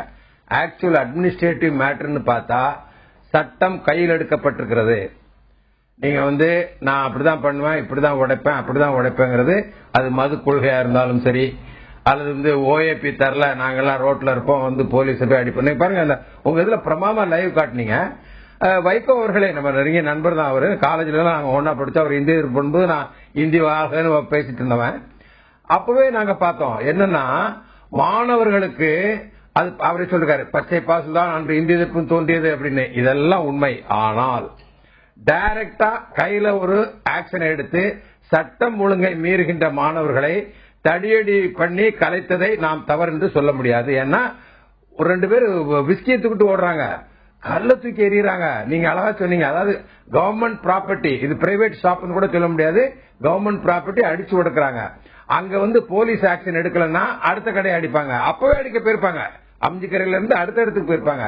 சோ இது ஒரு சட்டம் ஒழுங்கு பிரச்சனையாக உருவெடுத்து அரசியலுக்கு அப்பாற்பட்டு நாம் இதை புரிந்து கொள்ள வேண்டும். இந்நாள் வரைக்கும் எழல திரு வைகோ, இந்நாள் வரைக்கும் அதை கையில் எடுக்கல, மாணவர்கள் கையில் எடுக்கல. செல்போன் கோபுரத்துல சமீபத்தில் வரைக்கும் சசி பெருமாள் ஏறல, இந்நாள் வரைக்கும் மாணவர்கள் ஏறல, இளைஞர்கள் ஏறல. ஒரு சேச்சுரேஷன் பாயிண்ட் அடைந்திருக்கிறது. ஒரு மக்கள் கொந்தளிப்பை இந்த விவகாரம் ஒரு உள்ளடக்கிய ஒரு விவகாரமாக கொண்டிருக்கிறது. அதனது விளைவுதான் இது என்று நாம் பார்க்க கூடாதா திரு முருகன்? தவறு நீங்க சொல்வது. இவங்க உண்மையிலேயே மதுவிலக்கு கொள்கையை ஆரம்பத்திலிருந்தே தங்கள் கட்சியாக ஜனநாயகத்தை நம்புகிறவர்களாக இருந்தால் மக்கள் மன்றத்தில் போய் இங்க பாருங்க, மற்ற எல்லாத்தையும் நீங்க ஒரு பக்கம் ஒதுக்கிருங்க, ஊழலை ஒதுக்கிருங்க, இலவசத்தை ஒதுக்கிருங்க, மது கொள்கையை நாம் கையில் எடுத்து அப்படின்னு மக்கள்கிட்ட பேசி ஜம்முன்னு எலெக்ஷன்ல ஜெயிச்சு மதுவிலக்கு நிறைவேற்றட்டும். இதுதான் உலகமெங்கு நம்ம பார்க்கிறோம். சார் நீங்க இதுக்கு ஒரே ஒரு எக்ஸாம்பிள் சொல்லுங்க சார். இதுவரைக்கும் உலகமெங்கும் நடந்த மதுவிலக்குல சமீபத்தில் நடந்தது செக்கோஸ்லோவேக்கியால நடந்தது. 14th September 2012. தயவு செய்து அங்க இருக்கவங்க நண்பர்கள் தான். செப்டம்பர் 2012 14ஆம் தேதி மதுவிலக்கு கொண்டு வந்தாங்க. மதுவிலக்கு வந்த உடனே 84 பேரு மீத்தேன் ஸ்பிரிட்டை குடிச்சிட்டு செத்து போயிட்டான். கரெக்டா ஒரு மாசம் முடிவுக்குள்ள அங்க சொன்னாங்க எல்லாரும் தயவு செய்து மறுபடியும் மதுவிலக்கு கொள்கையை மறுபடியும் ஆட்கள்லாம் வரட்டுங்க, விட்டுருங்க. Czechoslovakia, check republic, Poland, Slovakia 3 கண்ட்ரிலையும் கரெக்டா ஒரு மாசத்துக்குள்ள லிப்ட் பண்ணிட்டாங்க. சில மாதம் இதை தயவு கன்சிடர் பண்ணுங்க. கேரளால கலைஞர் அவர்கள் கொண்டு வரப்பட்டிருக்கிறது. கலைஞர் அது வரைக்கும் போவாங்க. நான் சொல்லி முடிக்கிறேன். கலைஞர் அவர்கள் பின்வாங்குற அளவுக்கு கேரளால எதுவும் நடந்துடல. சமாளிக்கக்கூடிய அளவுல தான் இருக்கு. நிச்சயமாக சமூக தாக்கம் உலகமெங்கிலும். ஏன் நம்ம கியூபாவுக்கும் செக்கோஸ்லோவேக்கியாவுக்கும் போனோம்? கேரளா பக்கத்துல இருக்கு. என்ன சொல்ல அதான் நீங்க சொல்ல விட மாட்டீங்களா? as usual. அதாவது சட்டம் ஒழுங்கை ஒழுங்காக நிறைவேற்றுகின்ற போலீஸ் இருக்கிற அமெரிக்காவில் கூட சார் கொஞ்சம் இருங்க சார். அமெரிக்காவில் சட்டம் ஒழுங்கை ஒழுங்காக நிறைவேற்றுபவர்கள் இருக்கிற இடத்தில் கூட மதுவிலக்கை நிறைவேற்ற முடியவில்லை. கலைஞர் அந்த காலத்துல 67 பேர் ஒரே நாள் ஸ்பிரிட் சாப்பிட்டு செத்த உடனே எல்லாம் கன்சிடர் பண்ணி லிப்ட் பண்ணாருங்கிறது உண்மை. அப்புறம் இடையில சஸ்பெண்ட் பண்ணாரு. அவர் பையனே மது இருந்துட்டு வீட்டுல கரெக்டா பண்ணாருங்கிறதுக்காக லிப்ட் பண்ணலாம் உண்மை. இதெல்லாம் பார்த்துட்டோம். இன்னைக்கு இந்தியாவிலேயே குஜராத்தில் கூட நீங்க ஓய்வு பெற்ற ஒரு IAS அதிகாரியா இருக்கலாம். அதுக்காக நீங்க பொதுத்தளத்துல உங்க வாய்க்கு வந்ததெல்லாம் பேச முடியாது. அதாவது எதை பேசணுமோ எந்த ஒரு கொள்கைக்காக பேசணும் அதை பேசுங்க. நீங்க யாருக்கு ஆதரவா பேச வரீங்க? நடுநிலையா பேசுறதா? நடுநிலையா ஒரே கல்லூரியில படிச்சேன்னு சொல்லிட்டு அவருடைய பிஹேவியர் தெரியாதா? கலைஞருடைய மகன் குடிச்சு விட்டு வந்தாரு அதுக்காக பண்ணாரு. இதெல்லாம் ஆதாரம் இருக்கா? எங்க இருந்து பேசுறீங்க நீங்க? எப்படி பேசலாம்? நீங்க ஒரு ரிட்டையர்ட் IAS ஆபீசர். பேசி முடிச்சிட்டீங்களா? இல்ல பேசி முடிச்சிட்டீங்களா? இதெல்லாம் தேவையில்லாத கருத்தை நீங்க பதிவு செய்யுங்க. உங்களுடைய கருத்தை நீங்க பதிவு செய்யுங்க. உங்க பக்கம் எங்க போறாங்கன்னு உங்களுக்கு தெரியுமா? பேசி முடிச்சீங்க. கருத்தை நீங்க பதிவு செய்யுங்க. பேசாதீங்க.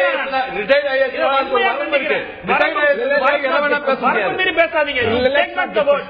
You take back the word mister Murugan. Take back the word. Retired IAS க்காக எதை வேணா பேச முடியாது. யார் மேலயும் சேர்த்து அடிக்க முடியாது. You take back the word mister Murugan. You should not say that.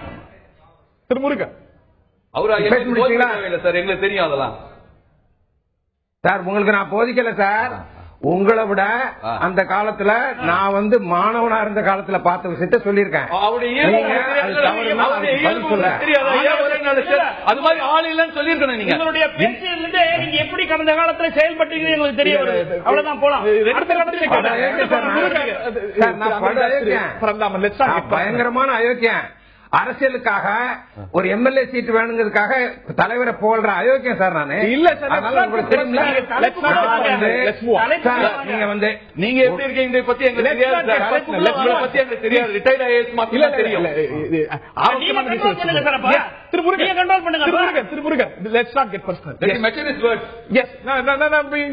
என்னுடைய கேள்வி இந்த தருணத்துல சரியா சொல்லும் போது எல்லாம் தெரியும். அதெல்லாம் பேச போனா அப்புறம் அதிகமா பேச வேண்டியது. எந்த அரசியல் கட்சிக்கு எழுதி கொடுக்குறீங்க? எந்த அரசியல் பண்றீங்க? எழுதி கொடுக்குறானா?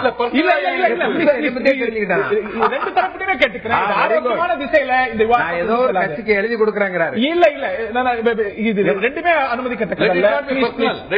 ரெண்டு தரப்புமே கேட்டுக்கிறேன். தயவு செஞ்சு திமுக நாகரிகத்தை கடைபிடிக்கும். அவர் ஆரோக்கியமான திசையில விவாதம் நடத்துவோம். நான் திரு மயில்சாமி அவர்கள்ட்ட கேட்க விரும்புறேன். இந்த ஒரு இவ்வளவு நாள் போராட்டம் நடந்து கொண்டு வருகிறது. வன்முறையா இதுவரைக்கும் மதுவிலக்கு போராட்டம் வெடிக்கல. அதற்கான ஒரு சேச்சுரேஷன் பாயிண்ட் மக்களுடைய ஒரு ஆதரவு இல்ல ஒரு மக்களுடைய எண்ணத்துடைய வெளிப்பாடுன்னு நினைக்கிறீங்களா? இந்த ஒரு போராட்டங்களை உங்களுடைய பார்வையில எப்படி பார்க்கிறீங்க? அதாவது முதல்ல சசி பெருமாள் ஐயா அவர்களுக்கு என்னுடைய ஆழ்ந்த இரங்கலை தெரிவிச்சுக்கிறேன். அவருடைய மனசுல என்ன நினைச்சு போராடினாரோ அது விரைவில் நடந்தா ரொம்ப சந்தோஷம். அதாவது ஒரு துணி கடையை காலையில 10 மணிக்கு ஓபன் பண்ணலாம், ஒரு நகைக்கடையை ஓபன் பண்ணலாம், ஒரு முடிவெற்ற கடை கூட ஓபன் பண்ணலாம். பட் சாராய கடையை காலையில 10 மணிக்கு ஓபன் பண்ணுமா அப்படிங்கிறது ஒரு என்னுடைய மனசுல ஒரு சின்னது. வேணா ஒரு பகல் 12 மணிக்கு திறந்து நைட் 8 மணிக்கு, அரசுனா 8 hour தான், அப்படிதான் இருக்குன்னு என்னோட கோரிக்கை. பட் நீங்க கேட்ட கேள்விக்கு ஒரு பதில், இந்த போராட்டம் இந்த டாஸ்மார்க் வேண்டாம் எல்லாம் எனக்கு ஒரு டிராமா மாதிரி. நான் எந்த கட்சிக்காரும் கிடையாது, நான் தனிப்பட்ட எது டிராமான்னு சசி பெருமாள் போராட்டத்தையா? நான் அரசியல் தான் சொல்ல, அரசியல் கட்சிகள் போராட்டம் பண்றாங்க. அரசியல் கட்சிகள் மட்டும் போராட்டம் நடத்தலையே, இப்பதானே பண்றாங்க எல்லாமே.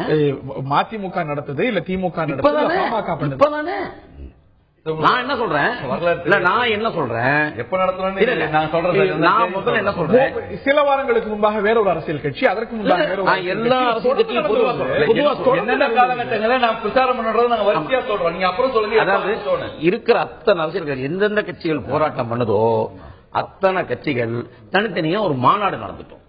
அந்த மாநாட்டுல முதல்ல தன்னுடைய தொண்டர்களை எவனும் குடிக்க கூடாதுன்னு சத்தியம் வாங்க. நாங்க சொல்லிருக்கோம். சத்தியம் எப்படி சும்மா அந்த கை நீட்டி பேச சத்தியம் கிடையாது.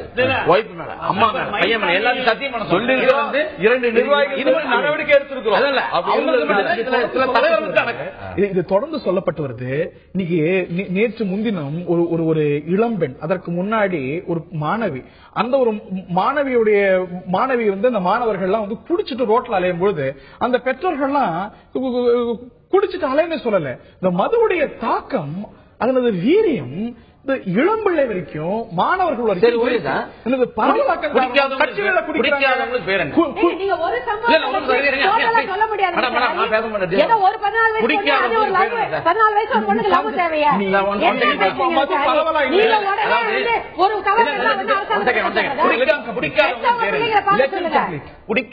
பேர் என்ன? குடிக்காதவங்க புத்திசாலி. குடிச்சவன் நான் கேட்கிறேன், ஒரு ஹைவே ஓட்டல நீங்க ரோட்ல போகும்போது ஒவ்வொரு ஹோட்டல்லையும் விசில் அடிச்சுட்டு கொடியை கூப்பிடுறான். எது கூப்பிடுறான்? சாப்பிடுறதுக்கு இங்க ஹோட்டல் இருக்குன்னு கூப்பிடுறான். எந்த மதுக்கடையில விசில் அடிச்சு கூப்பிடுறான்? இவன் வெயிட் பண்றான் சார், எப்ப தரப்பான்னு இவன் வெயிட் பண்றான். மகாத்மா காந்தி செத்து போச்சுன்னா 30 ரூபாய் எக்ஸ்ட்ரா கொடுத்து வாங்குறான். மகாத்மா காந்தி 30 ரூபாய் மதிப்புதான். நான் கேட்கிறேன் சார், அப்படி கிடையாது. நீங்க சார், நான் என்ன சொல்றேன், டாஸ்மார்க் மூடுனா சந்தோஷம். உனக்கு எங்க போச்சு அறிவு, நீ ஏன் குடிக்கிற? அதான் நாங்க தமிழ்நாட்டுல லைப்ரரியோட டாஸ்மாக் கடைகள் ஜாஸ்தியா இருக்கு சார். ஒரு இடத்துக்கு போகணும்னா இந்த லேண்ட்மார்க் சொல்றதெல்லாம் முன்னாடி கஷ்டமா இருக்கும். இந்த டாஸ்மாக் தமிழ்நாட்டுல மொத்த ஜனத்தொகை தமிழ்நாட்டுல ஜனத்தொகை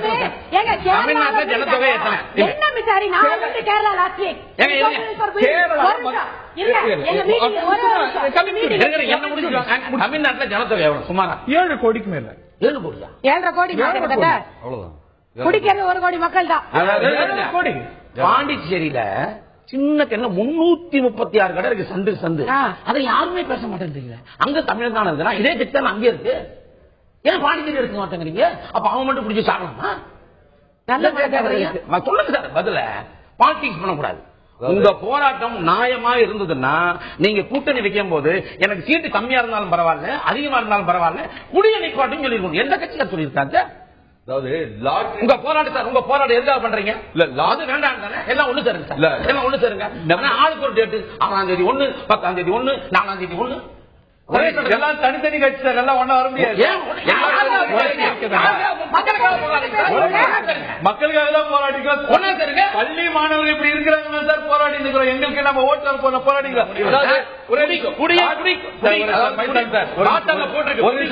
லாட்டரி டிக்கெட் நம்பர் 1 லாட்டரி வந்து ஒரு 2 தலைமுறை வந்து 2 தலைமுறை வந்து நீங்க முழுவடைப்பு போராட்டம் சொல்றீங்க. பாமக அதுக்கு தயங்குது, தமாக தயங்குது, மற்ற கட்சி சில கட்சிகள் ஆதரிக்காம இருக்காங்க. ஒரே கோரிக்கை தான், ஆனா எல்லா அரசியல் கட்சிகளும் வர முடியும். பாமக என்ன நினைக்குது, மதுவிலக்குக்கு நம்ம மாத்திரம் தான் ராயல்டி இருக்கு போடுறதுன்னு நினைச்சிட்டு இருக்குது. அவங்க நாங்கள் தான் முந்தி யார் முந்தி இருந்தாங்க. நல்ல காரியத்திற்காக 4 பேர் ஒன்று சேரும்போது அது வரவேற்க வேண்டும். திமுக 1000 நிலை இருந்தாலும் கூட இப்பொழுது சூழலுக்கேற்ப ஒரு நிலையை எடுத்து ஒரு தீர்மானத்தை கொடுத்திருக்கிறது சொன்னால் நாங்கள் வரவேற்று இருக்கிறோம். அப்படித்தான் இருக்க வேண்டும். எல்லா கட்சிகளையும் அரவணைத்து செல்ல வேண்டும். ஆனால் நீங்கள் செய்கின்ற நாளில் நான் செய்ய மாட்டேன் என்று சொன்னது அவங்களுக்கு ஏதோ ஒரு பொலிட்டிக்கல் அஜெண்டா. நாங்க அரசியல் பண்றோம்னா அவங்க அரசியல் பண்ண வேற என்ன பண்றாங்க? அவங்கள பத்தி நான் பேசணும்னா அது சரியா, ஏன்னா சபையில் இல்ல, அதனால அதுக்கு மேல் நான் பேச முடியாது. நண்பர் திரு மயில்சாமி அவர்கள் ஒரு கருத்தை சொன்னார். நல்ல ஒரு திறம்பட ஒரு நடிகர், அவருடைய கருத்துக்களை நான் பார்க்கிறேன். அதாவது வந்து ஒரு சமூக பார்வையோட நான் சொல்றேன், அரசியல் காத்துக்கு அப்பாற்பட்ட விஷயங்கள். அதாவது இது அரசியல் பண்றதுக்காக இவங்க எல்லாம் பேசுறாங்க அப்படின்னு சொல்லி தோழர் பேசினார். அதாவது தனி மனிதன் யாருமே குடிக்காம இருக்கணும், நீங்க அந்த முடிவு எடுக்கணும் அப்படின்னு சொல்றாரு. அப்படி கேட்கக்கூடிய அவருக்கு திரைப்படங்கள்ல நான் குடிச்சிட்டு நடிக்கிறேன்ற காட்சிக்கு வரமாட்டேன்னு சொல்லி சபதம் மேற்கொள்றாரான்றது ஒண்ணு, அது போயிடும். இன்னொன்னு, ஒரு அரசாங்கம்ன்ற போது ஒரு சில நடைமுறைகளை, ஒரு சட்டங்களை, ஒரு திட்டங்கள் மூலமாக பெருவாரியான மக்களை ஒரு கட்டுப்பாட்டுக்குள் கொண்டு வருவதற்கு, ஒரு ஒழுக்கத்தில் கொண்டு வருவதற்கு முதல் அரசு முன்வர வேண்டும். தனி மனிதன் எல்லாம் நீ குடிக்காதன்னு சொல்லிக்கிட்டே இருந்துட்டு எப்ப அரசாங்கம் திருந்துறது? இன்னைக்கு இந்த பிரச்சனையில இது வரைக்கும் முதலமைச்சர் மௌனம் கலைந்தாரா? நாடே பத்திக்கிட்டு எரியுது, வீட்டை விட்டு வெளியே வரலையே. வெளியே வந்தாலும் என்ன சொல்றாங்க, என்ன கருத்துக்களை சொல்றாங்க? இப்ப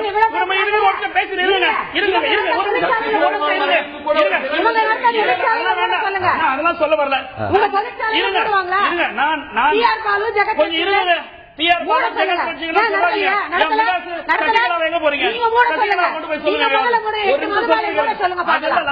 நான் நேரடியாக திரு நத்தம் விஸ்வநாதன் கேட்கிறேன். அவர் இன்றைக்கு அறிக்கை விட்டிருக்கிறார். இன்றைக்கு தமிழகத்தின் சார்பாக இன்றைக்கு தான் இப்பொழுதுதான் திரு நத்தம் விஸ்வநாதன் அவர் 5 பக்க அறிக்கையை கொடுத்திருக்கிறார். நான் இந்த மக்கள் தளத்திலிருந்து சொல்கிறேன், 3வது பக்கத்தில் அவர் சொன்ன அந்த பேராகிராஃபுக்கு கலைஞர் அவர்கள் 71 திரு ராஜாஜி அவர்கள் கொடைபிடித்து வந்த பிறகு அதை கேட்கவில்லை என்று சொல்லுகிற திரு நத்தம் விஸ்வநாதன் திட்டமிட்டு 74 அது மதுவிலக்கு கொண்டு வந்தார் என்பதை அவர் சொல்லவில்லை. இன்னொன்று, நான் அவரிடத்தில் விவாதிக்க தயாராக இருக்கிறேன். முதலில் தமிழ்நாட்டில் தனியார் தொழிற்சாலைகளை கையெழுத்து போட்டது அதிமுக அரசாங்கமா திமுக அரசு விவாதிக்க தயாரா இருக்கிறோம். திரு நத்தம் விஸ்வநாதன்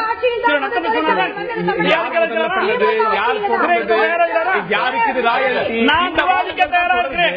என் கட்சியின் தலைவர்கள் தேவையில்லை. ஒரு சாதாரண தொண்டன் நத்தம் விஸ்வநாதன் பேசுவதற்கு தயாரா?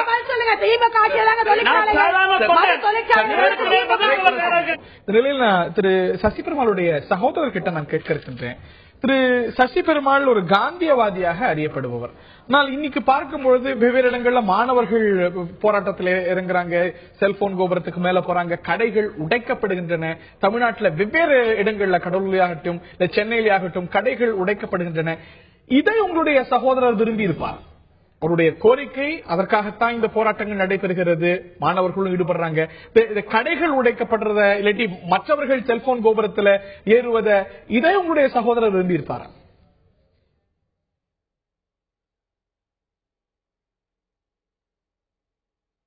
நான் சசி பெருமாளுடைய சகோதரர் கிட்ட கேட்க இருக்கிறேன் திரு செல்வம்.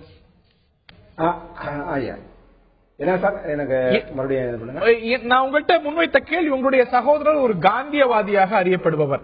அவருடைய மரணத்துக்கு பிறகு போராட்டங்கள் பெரிய அளவுக்கு நடக்க தொடங்கி இருக்கின்றன. கடைகள் சென்னையில இன்னைக்கு பச்சையப்பன் கல்லூரி அருகாமையில் உடைக்கப்பட்டிருக்கிறது, தமிழ்நாட்டில் வெவ்வேறு பகுதிகளில் உடைக்கப்பட்டிருக்கிறது. நிறைய பேர் செல்போன் கோபுரத்து மேலே ஏறிடுறாங்க. இந்த மாதிரியான போராட்ட வடிவத்தை உங்களுடைய சகோதரர் விரும்பி இருப்பாரா? இதுதான் காந்திய வடிவமாங்கிற கேள்வி எல்லாம் எழும்பி இருக்கு. இல்ல அந்த மாதிரி அவர் விரும்பலைங்க. ஒரு உச்சக்கட்டத்தில் நடைமுறைக்கு அந்த உண்ணாமலை என்ற கடைக்கு அவர்கிட்ட இருக்கிற புக்குங்க 500 முறை போராடி அந்த பகுதியில் அந்த ஒரு கடைக்காக அப்பாற்படுத்தக்கூடிய அந்த கடையில் இடம் வேற இடத்துல ஷிஃப்டிங் பண்றதுக்காக 500 முறை போராடிய புக்குக என்கிட்ட இருக்குங்க சார். அது 1030 தடவை என்று சொல்லப்படுகிறது. இன்னும் மீதி உள்ள புக்குகளை நான் எடுக்க அவர் எங்க சாய் வச்சிருக்காருன்னு நான் கண்டுபிடிக்கிறேன். உச்சக்கட்ட வேலையில் இத்தனை முறை நாம் பண்ணியோம், எந்த இடத்தில் ஆர்டர் வாங்கணும், கலெக்டருக்கு போனோமா, எத்தனாம் தேதி அறிவிப்பு எடுக்கன்னு சொல்லி ஆர்டர் வாங்கணும்லாம் எங்கிட்ட ஃபைல் இருக்கு சார். அது நான் வீடியோவில் உங்களுக்கு காமிச்சிருக்கேன். உச்சக்கட்ட வேலையில் தான் அவர் கம்பத்தில் ஏற்க முயற்சி பண்ணாரு தவிர இதை காந்திவாதி அடிப்படையில் எல்லாருமே இதை முயற்சி எடுங்க, அது மாதிரி நீங்க நடைமுறைக்கு வாங்குங்கிறது அவருடைய கொள்கை இல்ல. அமைதியான முறையில் இதுக்கு முன்னாடி 2-3 போராட்டங்கள், எத்தனையோ போராட்டங்கள் உண்ணாவிரத முறையில் இருக்கும் போது அந்த அராஜக வழியில் போகவில்லை என்பதே உங்களுக்கு அது அடையாளமாக திகழும் அல்லவா? இந்த செல்போன் கோபுரத்துல தொடர்ந்து ஏறுவது, கடைகள் உடைக்கப்படுவது, இந்த உதாரணங்கள் இது முன் உதாரணமாவதை அவர் நிச்சயமாக விரும்பி இருக்க மாட்டார் அப்படிங்கிறது உங்களுடைய கருத்தாக இருக்கிறது. நான் சி ஆர் சரஸ்வதி அவர்கள்ட்ட கேட்க விரும்புறேன். இதுல அரசாங்கத்துடைய நிலைப்பாடு என்ன, மதுவிலக்குல தன்னுடைய நிலைப்பாடு என்ன அப்படிங்கறதான் கேள்வி. இன்னைக்கு அதிமுக ரெஸ்ட் அப்படிங்கிற அளவுல அரசியல் ரீதியாகவும் சரி மற்றவர்களும் சரி மதுவிலக்கை ரொம்ப ஆழமாகவும் தீவிரமாகவும் வலியுறுத்ததை பார்க்கிறோம். இன்னைக்கு அரசாங்கம் இதுல நாங்க இந்த கொள்கையில கொண்டு வர போறோம், பரிசீலிப்போம் அப்படின்னு ஒரு பதில் சொல்லாம மதிமுகவுக்கு அருகதை இல்ல, திமுகவுக்கு தார்மீக நிலை இல்ல, இதை வச்சு அரசியல் பண்றாங்க, பாஜகவுக்கு இல்ல, காங்கிரசுக்கு இல்ல, அதுவல்ல பிரச்சனை. மதுவிலக்குக்கான ஒரு கோரிக்கையை அரசியல் கட்சிகளை தாண்டிய வெவ்வேறு அமைப்புகள் சொல்லி வராங்க. இது அரசாங்கத்துடைய நிலைப்பாடு தெளிவாக விளக்கப்படவில்லை. மாறா யாருக்கும் தார்மீகம் இல்லைன்னா அரசியல் ரீதியாக குற்றச்சாட்டு அரசாங்க தரப்புல வைக்கப்பட்டிருக்கு. ஆமாங்க, அரசியல் ரீதியா இவங்க தான் போராடுறாங்க. மக்கள் யாரு ரோட்ல நின்று போராடல. ஒரே ஒரு விஷயம், யார் சொல்லி இன்னைக்கு பச்சைப்பன் கல்லூரி மாநிலமா வழக்கு பாஞ்சிருக்கு, அவங்க எதிர்காலம் என்ன ஆகும்?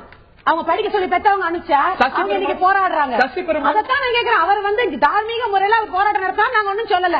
அவர் டவர் மேல ஏறி இந்த போராட்டம் வரதுக்கு அரசு எப்படி பொறுப்பாக முடியும்? ஒரு 150 ஹைட் 150 ஹைட்ல ஒரு டவர் மேல ஒரு 60 வயசு ஒரு சுகர் பேஷண்ட் போய் போராடுறது அரசு எப்படி போராட்ட வடிவம் அப்படிங்கிறது சரியா இல்லையா? இன்னைக்கு நீங்க க்ளோஸ் பண்ணீங்கன்னா நாளைக்கு கள்ளச்சாராயம் வெடிக்கும். ஏன் கேரளா மந்திரியே சொல்லலையா? நாங்க வந்து பார க்ளோஸ் பண்ணோம், ட்ரக்ஸ் உள்ள வந்துருச்சு. நாளைக்கு காலையில 6800 கடையை மூடுங்கள் அப்படின்னு யாரும் உங்கள்கிட்ட கேட்கல. கேட்காத அது நியாயமான கோரிக்கை இல்ல. பரிசீலிப்போம், படிப்படியாக கொண்டு வருவோம். உலக சுகாதார நிறுவனம் சொன்னபடி நாங்க கடைகளுடைய நேரத்தை குறைப்போம், ஆக்சசிபிலிட்டியை குறைப்போம். கேட்க மாட்டேங்கிறீங்க, மத்த ஸ்டேட்ல இந்த கேள்வி கேட்க மாட்டேங்கிற. ஒன்லி தமிழ்நாடு கேக்குறீங்க, பக்கத்துல பாண்டிச்சேரியில கேட்க மாட்டேங்கிறீங்க, கேரளா கேட்க மாட்டீங்க. சரி, ஒரே விஷயம். இப்போ ஒரு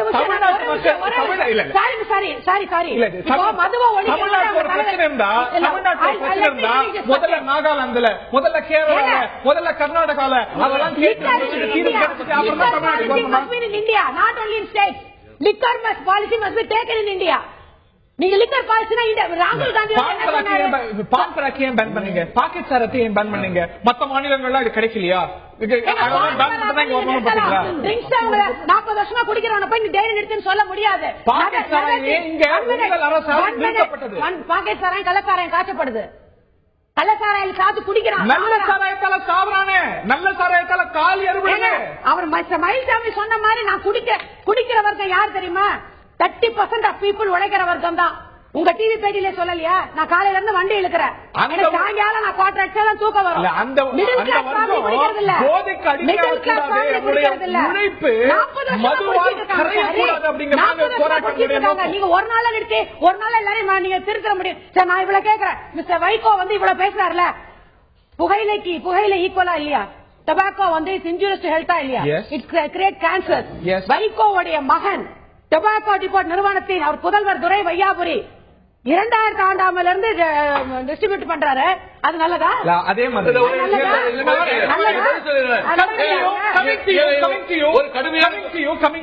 நிச்சயமா நெக்ஸ்ட் உங்கள்கிட்ட தான். அந்த மாதிரி அதிமுக இருக்கக்கூடிய முக்கிய பிரமுகர்களுக்கும் ஆலைகளுக்கும் தொடர்பு இருக்கிறது, படகுகளுக்கும் தொடர்பு இருக்கு அப்படின்னா அது எப்படி அவதூறோ அது போன்ற அவதூறு இல்லையா? இன்றைக்கு இந்த பிரச்சனையை கிளப்புவதே சில அரசியல் கட்சியில் தான். மிஸ்டர் முருகன் இல்ல நான் சொல்றேன்,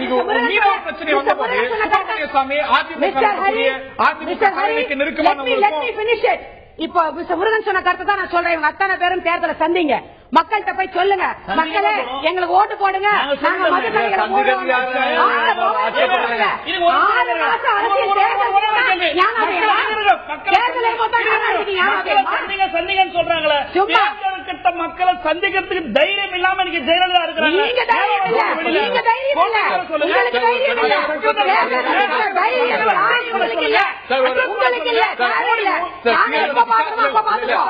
உங்களை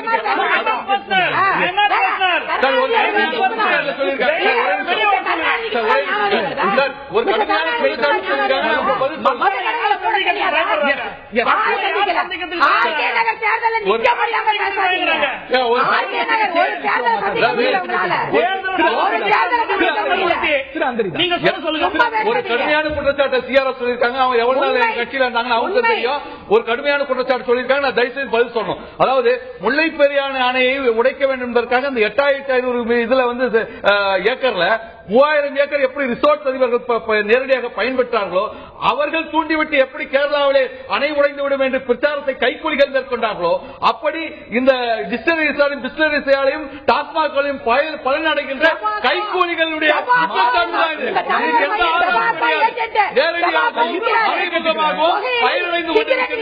கைக்கூலிகளுடைய தெரியும்.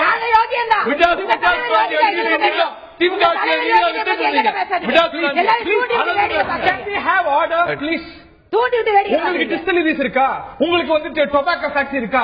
இது நிச்சயமா ஆரோக்கிய அரசியல். திரைப்படத்துறையினால ஒரே ஒரு செய்தி சொல்லிடுறேன். இன்னொரு கேள்வி எடுத்துக்கோங்க.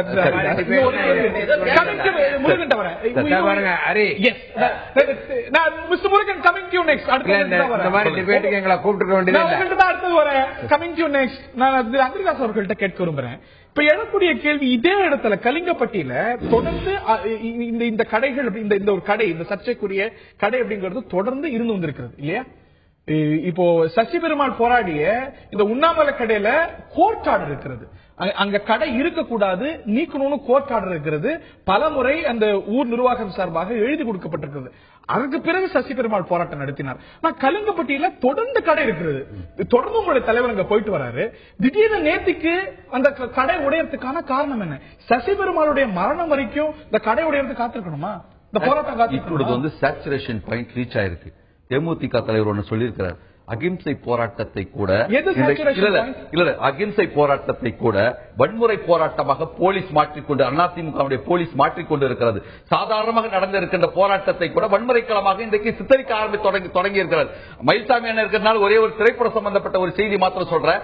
இன்றைக்கு திரைப்படத்திலே மது குடிப்பதை போல வருகின்ற அந்த காட்சி வந்தால் அதுல 18 வயசுக்கு இருக்கவங்க பார்க்க கூடாதுன்றதுக்காக யூ சர்டிபிகேட்ல யூஏ சர்டிபிகேட் தராங்க. பேரண்ட்ஸோட தான் பார்க்கணும். ஆக பார்ப்பதற்கு மது குடிப்பதை கூட திரைப்பட பார்ப்பதற்கு தடை என்று சொன்னால் குடிப்பதற்கு ஏன் தடை உருவாக்கல் இல்லைன்னா சொன்னால் பள்ளி மாணவர்கள் குடிக்க வேண்டிய அவசியம் இன்றைக்கு ஏன் வந்திருக்கிறது? ஆக அது மாத்திரமல்ல, 2014ஆம் ஆண்டிலே ஒரு விபத்து வழக்கில் அப்பீல் மேல்முறையீடு வரும்பொழுது மரியாதைக்குரிய கிருபாகரன் அவர், மாண்புமிகு நீதிபதி கிருபாகரன் அவர்கள் இந்த அரசாங்கத்தை நோக்கி 16 கேள்விகளை வைத்திருக்கிறார். அந்த 16 கேள்விகளை 3 கேள்விகளை மாத்திரம் நான் இன்னைக்கு ஹைலைட் பண்றேன். என்னன்னா விரிவாக விவாதிச்சிருக்கோம். என்னுடைய கேள்வி ஒரு சேச்சுரேஷன் பாயிண்ட், சசி பெருமாளுடைய மரணம் வரைக்கும் இதுக்கு காத்துட்டு இருக்கணுமா? நீங்க எல்லாம் அரசியல் கட்சிகளுடைய தலைவர்கள் சசி பெருமாளுடைய மரணம் வரைக்கும் இந்த போராட்டம் காத்துட்டு இருக்கணுமா? கலிங்கப்பட்டியில 2009 கடை இருக்கு, 37 இருந்து இந்தி பிரச்சனை, மொழி பிரச்சனை தொடங்கிறது. அவருடைய சேச்சுரேஷன் பாயிண்ட் 65 தான் வந்தது.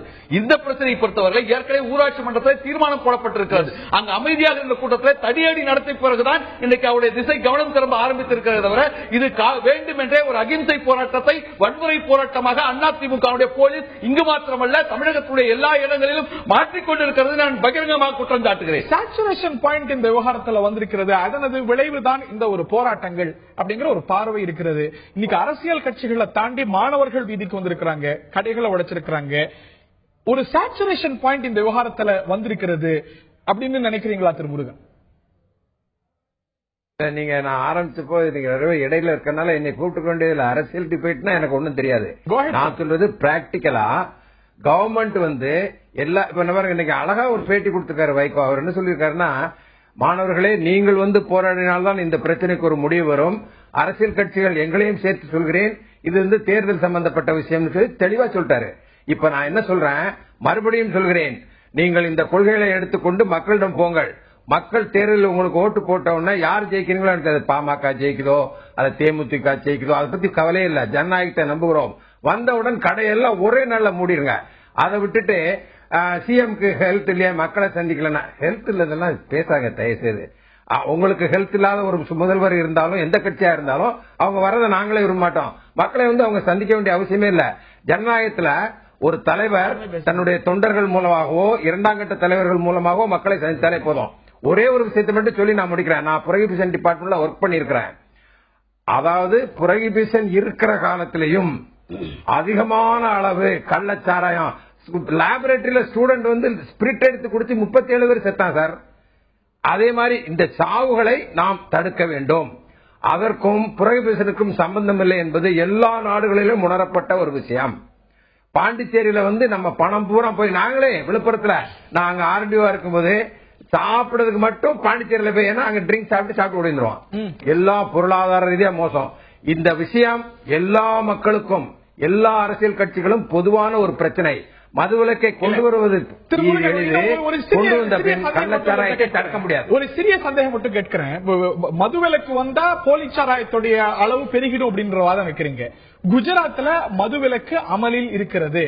அங்கு நடக்கக்கூடிய போலிச்சாராய மரணங்களை விட தமிழ்நாட்டில் நடக்கக்கூடிய மதுவிலக்கு அமலில் இல்லாத அரசு மதுபான கடைகள் இருக்கக்கூடிய தமிழ்நாட்டில் தான் 2005 14 வரைக்கும் போலிச்சாராய மரணங்கள் அதிகம், 1500 கிட்ட.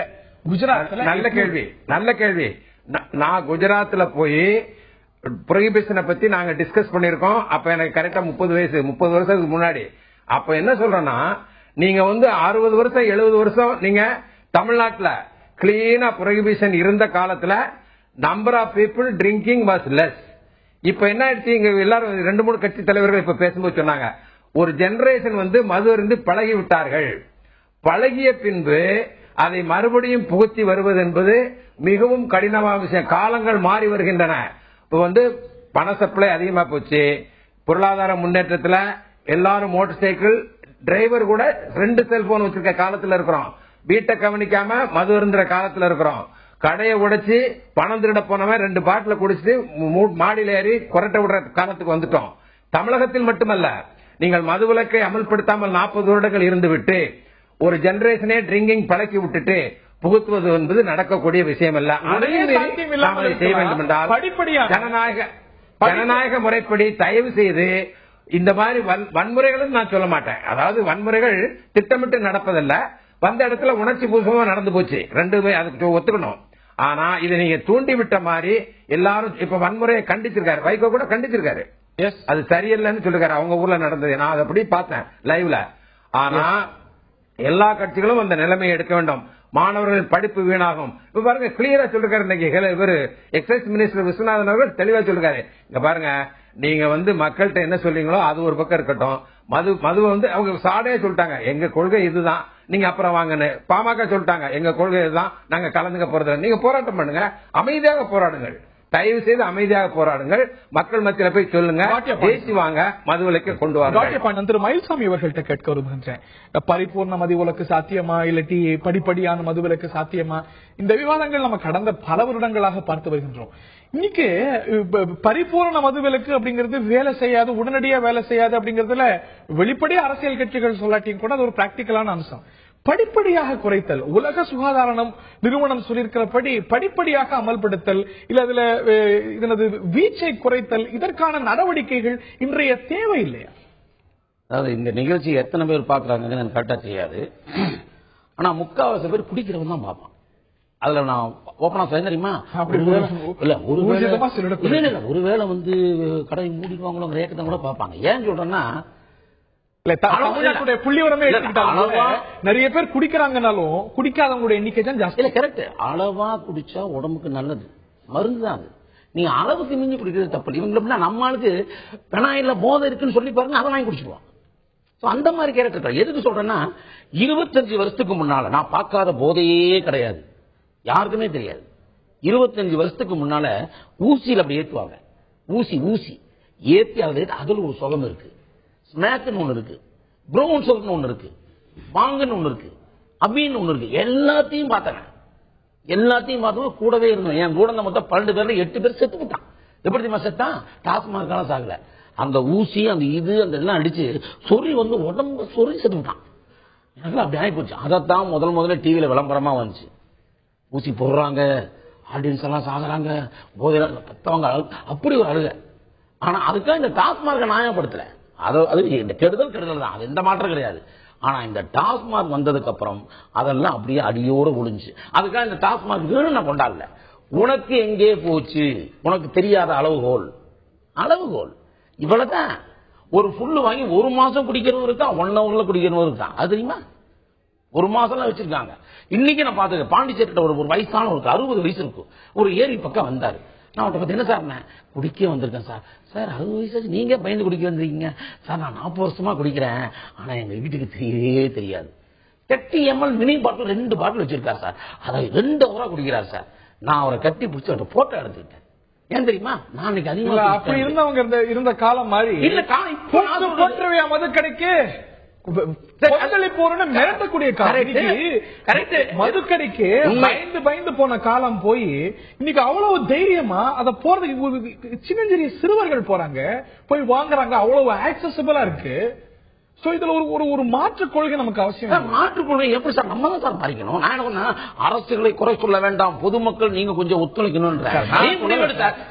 அதாவது 30,000 கோடி வருமானம்ன்றான், நீங்க ஏன் போய் வாங்க? நான் சொல்லல சார், உலக சுகாதார அமைப்பு சொல்லுது. இத பற்றி ஆய்வு செஞ்ச பலனும் சொல்றாங்க. கிடைக்கிற வசதி இருந்தா, கிடைக்கிற வாய்ப்புகள் அதிகம் இருந்தா அதிகமா வாங்கி குடிப்பான்.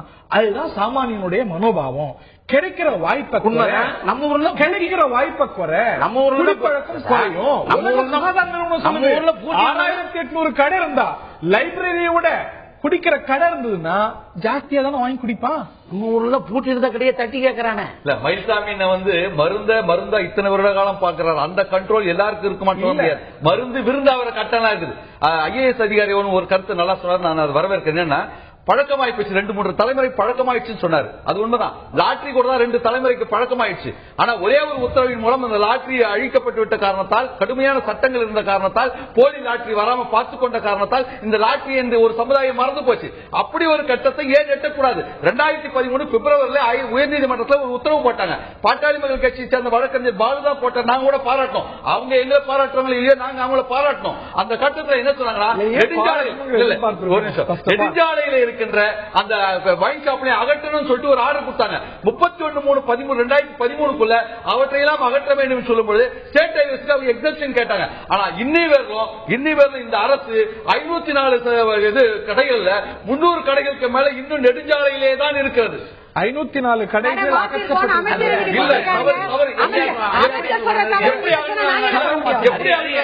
முன்னாடி கதவு அடைச்சிட்டு பின்னாடி திறந்துக்கிட்டாங்க. கதவை சாத்திட்டு பின்னாடி திறந்துக்கிட்டாங்க. அதாவது சொன்னாரு லாட்டரி டிக்கெட் வந்து ஒளிஞ்சு போச்சு, உண்மைதான். ஆனா கள்ளத்தனமா லாட்டரி டிக்கெட் இன்னும் நிறைய இருக்க பரவாயில்ல, இன்னைக்கு இல்லைங்கிறது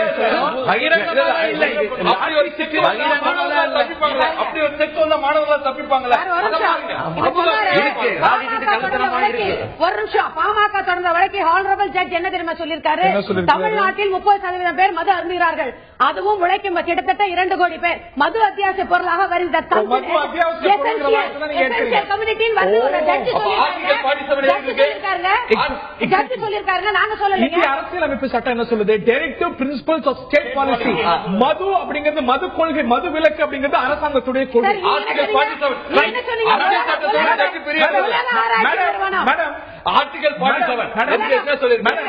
மேடம், அமைச்சர் நத்தம் விஸ்வநாதன் இலாக்கா இருக்கிறார்கள். அந்த இலாக்காவுடைய பேர் என்ன? மதுவிலக்கு மற்றும் 1020 மதுவிலக்கு அவர் வகிக்கக்கூடிய துறையுடைய கொள்கை லட்சியம். அது வந்து உயர்ந்த இலக்கா இருக்கலாம். உடனடியான மதுவிலக்கு, பரிபூர்ண மதுவிலக்கு சாத்தியம் இல்லாம இருக்கலாம். படிப்படியா நீங்க என்ன சொன்னீங்க? உலக சுகாதார நிறுவனம் உலகத்துல எல்லாம் க்ளோஸ் பண்ணிட்டாங்களா? They can close in America, they can close in China. AIDS இருக்கு, நோய் இருக்கு.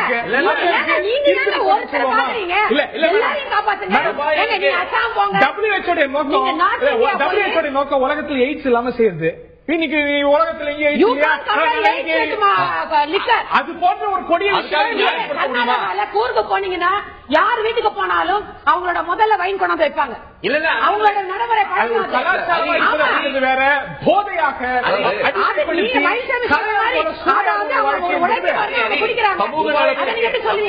சமூக நடத்துற இந்த பிரச்சனையை அணுகுறது இன்னொன்னு சொன்னாரு. ஆர்டிகல் 47 படி கொஞ்சம் படிப்படியாக சொன்னா அதுக்கு அரசியல் சட்டத்தை நீங்க கேட்க மாட்டீங்க. மோட்டார் வாகன சட்டம் 188 பிரிவின்படி மது குடித்து வண்டி ஓட்டுறது தப்புன்னு சொல்லிருக்குது. அப்படின்னா தப்பான டாஸ்மாக் கடைங்க நீங்க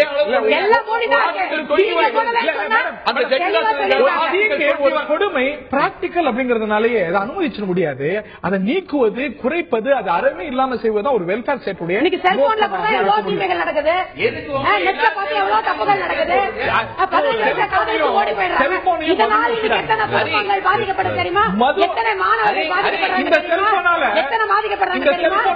தீமை இருக்கு, நன்மை இருக்கு. மதுவால நன்மை இருக்குன்னு சொல்லாதீங்க, தயவு செஞ்சு சொல்லுங்க. நன்மை இருக்கு. மது வந்து இப்போ சொல்றேன், டாக்டர் கூட சொல்லுவாங்க ஒரு டெய்லி சாப்பிடலாம்.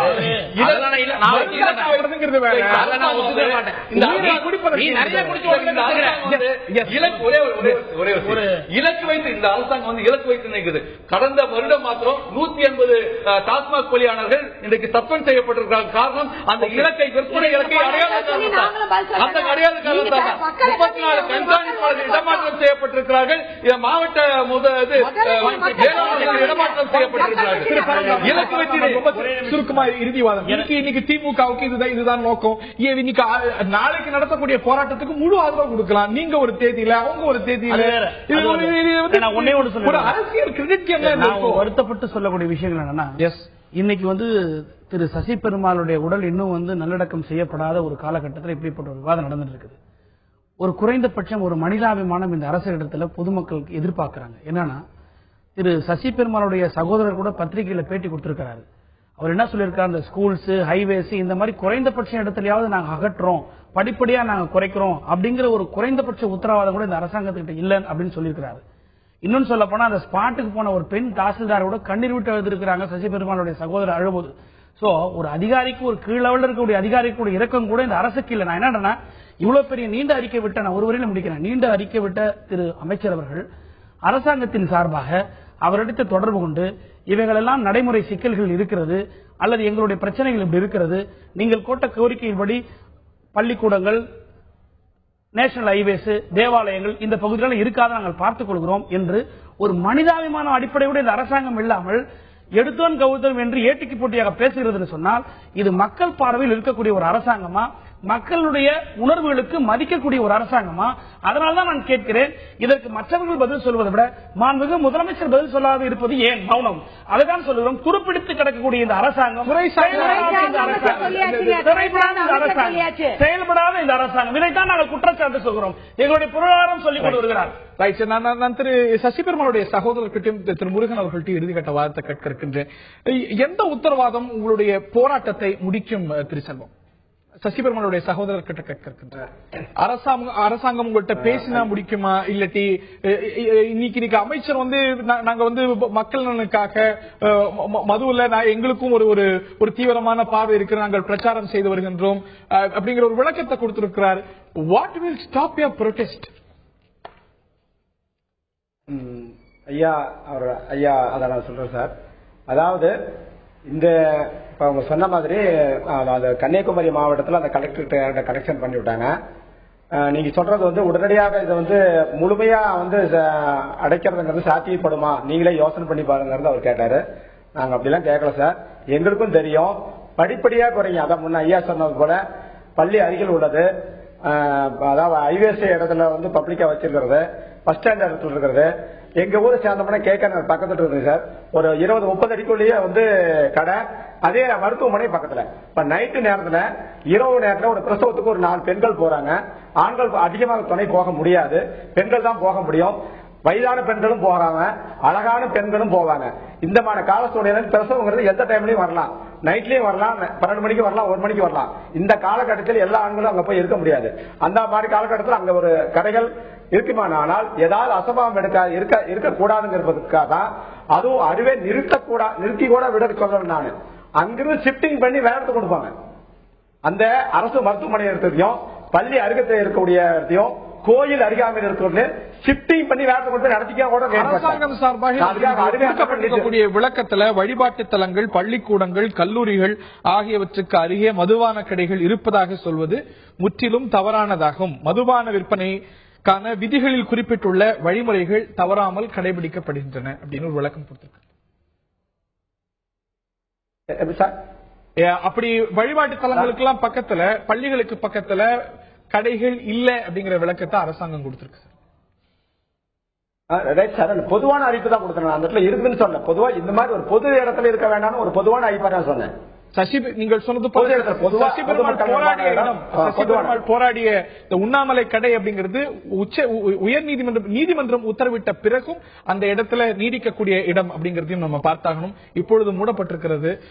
இந்த நிலையில் நான் திரு முருகன் அவர்கள்ட்ட கேட்க விரும்புறேன், இது பிராக்டிக்கல் இல்ல அப்படின்னு நம்ம இது தீங்க அனுமதிக்க போறாம? இப்ப பார்னோகிராபி வெப்சைட்ஸ், ஆபாச படங்கள் இருக்கக்கூடிய இணையதளங்கள், இதெல்லாம் மூடுவது சாத்தியம் இல்லைங்கிற ஒரு வாதம் வைக்கப்பட்டது. 800 இணையதளங்கள் கிட்ட அரசாங்கம் கடுமையா முடக்கி இருக்கிறது. அதெல்லாம் சாத்தியமாகும் போது மதுக்கடைகளுடைய பரவலாக்க தடுத்தல், இல்லாட்டி கடைகளுடைய நேரம் குறைத்தல், உலக சுகாதார நிறுவனமே சொல்லியிருக்கக்கூடிய அறிவுறுத்தலின்படி இந்த பரவலாக்க குறைத்தல் அப்படிங்கிறது சாத்தியம் தானே திரு முருகன்?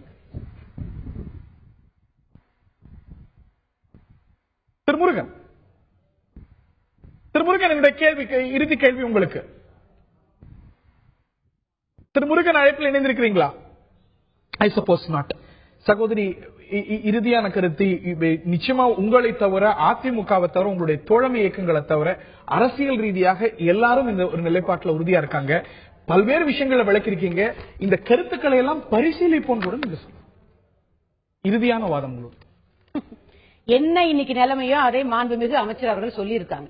நாங்க சும்மா ஒரு வார்த்தை ஏதோ அரசியல் ரீதியா ஏதோ ஒண்ணு சொல்லிட்டு உடனே நாளைக்கு நீங்க தான் பரிசீலிப்பீங்களே, நாளைக்கே அதெல்லாம் இல்ல. என்ன நடக்கணுமோ என்ன செய்யணுமோ மாண்புமிகு முதலமைச்சர் அதை செய்வார். அவருக்கு அவருடைய வழியில் இன்னைக்கு ஒரு நல்ல ஆட்சி நடக்குது. அவருடைய கருத்து என்ன என்பதை நான் சொல்ல முடியாது. அம்மாவுடைய கருத்தை அம்மா தான் சொல்ல முடியாது. ஆளுமொத்தம் இன்றைக்கு போராடுவது எதிர்கட்சிகள் தான். மக்களை சந்திக்க முடியாமல் ஏதாவது ஒண்ணு பேசணுங்கிறதுக்காக அவங்க நான் இப்போ சொல்றேன், let them go and meet the people. பொலிட்டிக்கலா வாங்க, இந்த கோரிக்கையை வைங்க, ஜெயிச்சு அதிகாரத்தை கையில எடுங்க, நீங்க க்ளோஸ் பண்ணுங்க. மக்கள் கிட்ட எந்த விதமான அபிப்பிராயம் வரலைங்க. எல்லா பிரச்சனைகளையும் 5 ஆண்டுக்கு ஒரு முறை தான் செய்யணும் அப்படின்னா 5 ஆண்டுக்கு ஒரு முறை தான் பிரச்சனை. இந்த தலைவர் நேத்து சொல்லிட்டாரு, தேர்தல் வரனால 6 மாசம் முன்னாடி வரைக்கும் இந்த கட்சி பேசல. நிலைப்பாடு என்பது என்பது ஏற்கனவே நீங்க சட்டமன்றத்தில் போல மதுவிலக்கு பரிபூர்ண மதுவிலக்கு சாத்தியம் இல்லை. சொல்ல வேண்டாம். நேற்றைக்கு தலைவர் கலைஞர் சொல்லியிருக்கிறார் 2016 மக்களுடைய தீர்ப்பை நீங்கள் கலைஞர் அவர்கள் சொல்லியிருக்கிறார். புத்தக வெளியிட்டால் கலைஞர் ஒரே நிமிஷம். ஓமந்தூர் ராமசாமி ரெட்டியார் 24 மணி நேரத்திலே மதுவிலக்கை கொண்டு வந்தார். 7 கோடி ரூபாய் எனக்கு நஷ்டம் என்று சொன்னாலும் கூட மக்கள் ஆரோக்கியமாக இருந்தால் எனக்கு 70 கோடி திரும்ப வரும் என்று சொன்னாரே. அப்படி வருமானத்தின் அடிப்படையிலே பார்த்துவிட்டு அடுத்த தலைமுறையை தயவு செய்து சீரழித்து விடாதீர்கள். இந்த தருணத்தில் நிகழ்ச்சியை நிறைவு செய்தாக வேண்டும். இந்த கருத்து ஒரு பக்கம், இது நடைமுறையில் சாத்தியம் இல்லை அப்படிங்கிற நிர்வாக ரீதியான காரணங்கள் ஒரு பக்கம், பரிபூர்ண மதுவிலக்கு சாத்தியம் இல்லைன்னு ஏற்கனவே அரசாங்கம் சொல்லியிருக்கிறது. திரு மயில்சாமி ரொம்ப சுருக்கமான இறுதிவாதம். எஸ், அதாவது இன்னைக்கு போராட்டங்கள் நிறைய இருக்கு. இந்த போராட்டம் இப்படியே இருக்கட்டும், ஜனங்க வீட்டுலாம் கையெழுத்து வாங்கட்டும். வளன்னு இல்லாம அங்க போய் இங்க போய் அடிச்சுக்காம எல்லாம் ஒன்னா சேர்ந்து உச்சநீதிமன்றம் ஒரு கேஸ் போடுங்க. அவங்க ஒருவேளை அந்த கடையை மூடுன்னு விட்டாங்கன்னா மூடிடுவோம். அதே நேரத்தில் அதே மதுவிலக்குங்கிறது கொள்கை முடிவு அரசாங்கம். அதே நேரத்தில் ஒருவேளை மக்கள் பிரச்சனை, இது மக்கள் பிரச்சனை. ஒருவேளை சட்ட 47 பிரிவு உறுப்பு 47 அதான் சொல்லுது. ஒருவேளை இந்த டாஸ்மாக் எல்லாம் மூடிட்டாங்கன்னா தமிழ்நாட்டில் இருக்கிற அத்தனை சிகரெட்டையும் முடிச்சிடும். அதையும் சொல்லிட்டேன். அப்புறம் சிகரெட்டை மட்டும் விட்டு வச்சீங்கன்னா நான் தான் போராடுவேன். எல்லா தீங்கும் இந்த சமுதாயத்தில் மாற்ற கருத்து இருக்க முடியாது. இந்த தீங்குடைய ஒரு வீரியம் ஒரு நல்ல சமுதாயம் உருவாவதை, நல்ல சமுதாயத்துடைய ஆரோக்கியமான இனங்களை அழித்துவிடக்கூடாது, அதுல ஒரு கெட்ட தாக்கத்தை கொண்டிருக்கக்கூடாது அப்படிங்கறதான் பார்வை. நடைமுறை சிக்கல்களும் நிர்வாக சிக்கல்களும் கருத்தில் கொண்டு எடுக்கப்பட வேண்டிய முடிவுகள் இது. ஆனால் மதுவிலக்குக்கு எதிரான போராட்டங்கள் வலுத்து வருகிறது. இது ஒரு தேர்தல் பிரச்சனையாக மாறப்போகிறதா, இது தேர்தல் வரைக்கும் நீடிக்க போகிறதா, அரசாங்கம் அதற்குள் ஒரு நல்ல முடிவு எடுக்குமா, பொறுத்திருந்தான் பார்க்க வேண்டும். சசி பெருமாளுடைய மரணம் இந்த ஒரு போராட்டத்துக்கு ஒரு திருப்பு முனையாக இது வெவ்வேறு வடிவங்கள்ல அதிகரிக்க செய்திருக்கிறது. நீடிக்க போகிறதா, நல்ல முடிவை கொண்டு வரப் போகிறதா, பொறுத்திருந்து பார்ப்போம். நேற்று நிகழ்ச்சியில் பங்கு பெற்ற சரஸ்வதி அவர்களுக்கும் திராவிட முன்னேற்ற கழகத்துடைய திரு பரந்தாமன் அவர்களுக்கும் திரு அந்தரிதாஸ் அவர்களுக்கும் திரு மயில்சாமி அவர்களுக்கும் திரு முருகன் அவர்களுக்கும் சசி பெருமாளுடைய சகோதரர் செல்வம் அவர்களுக்கும் பார்த்த நேர்களுக்கும் நன்றி. வணக்கம்.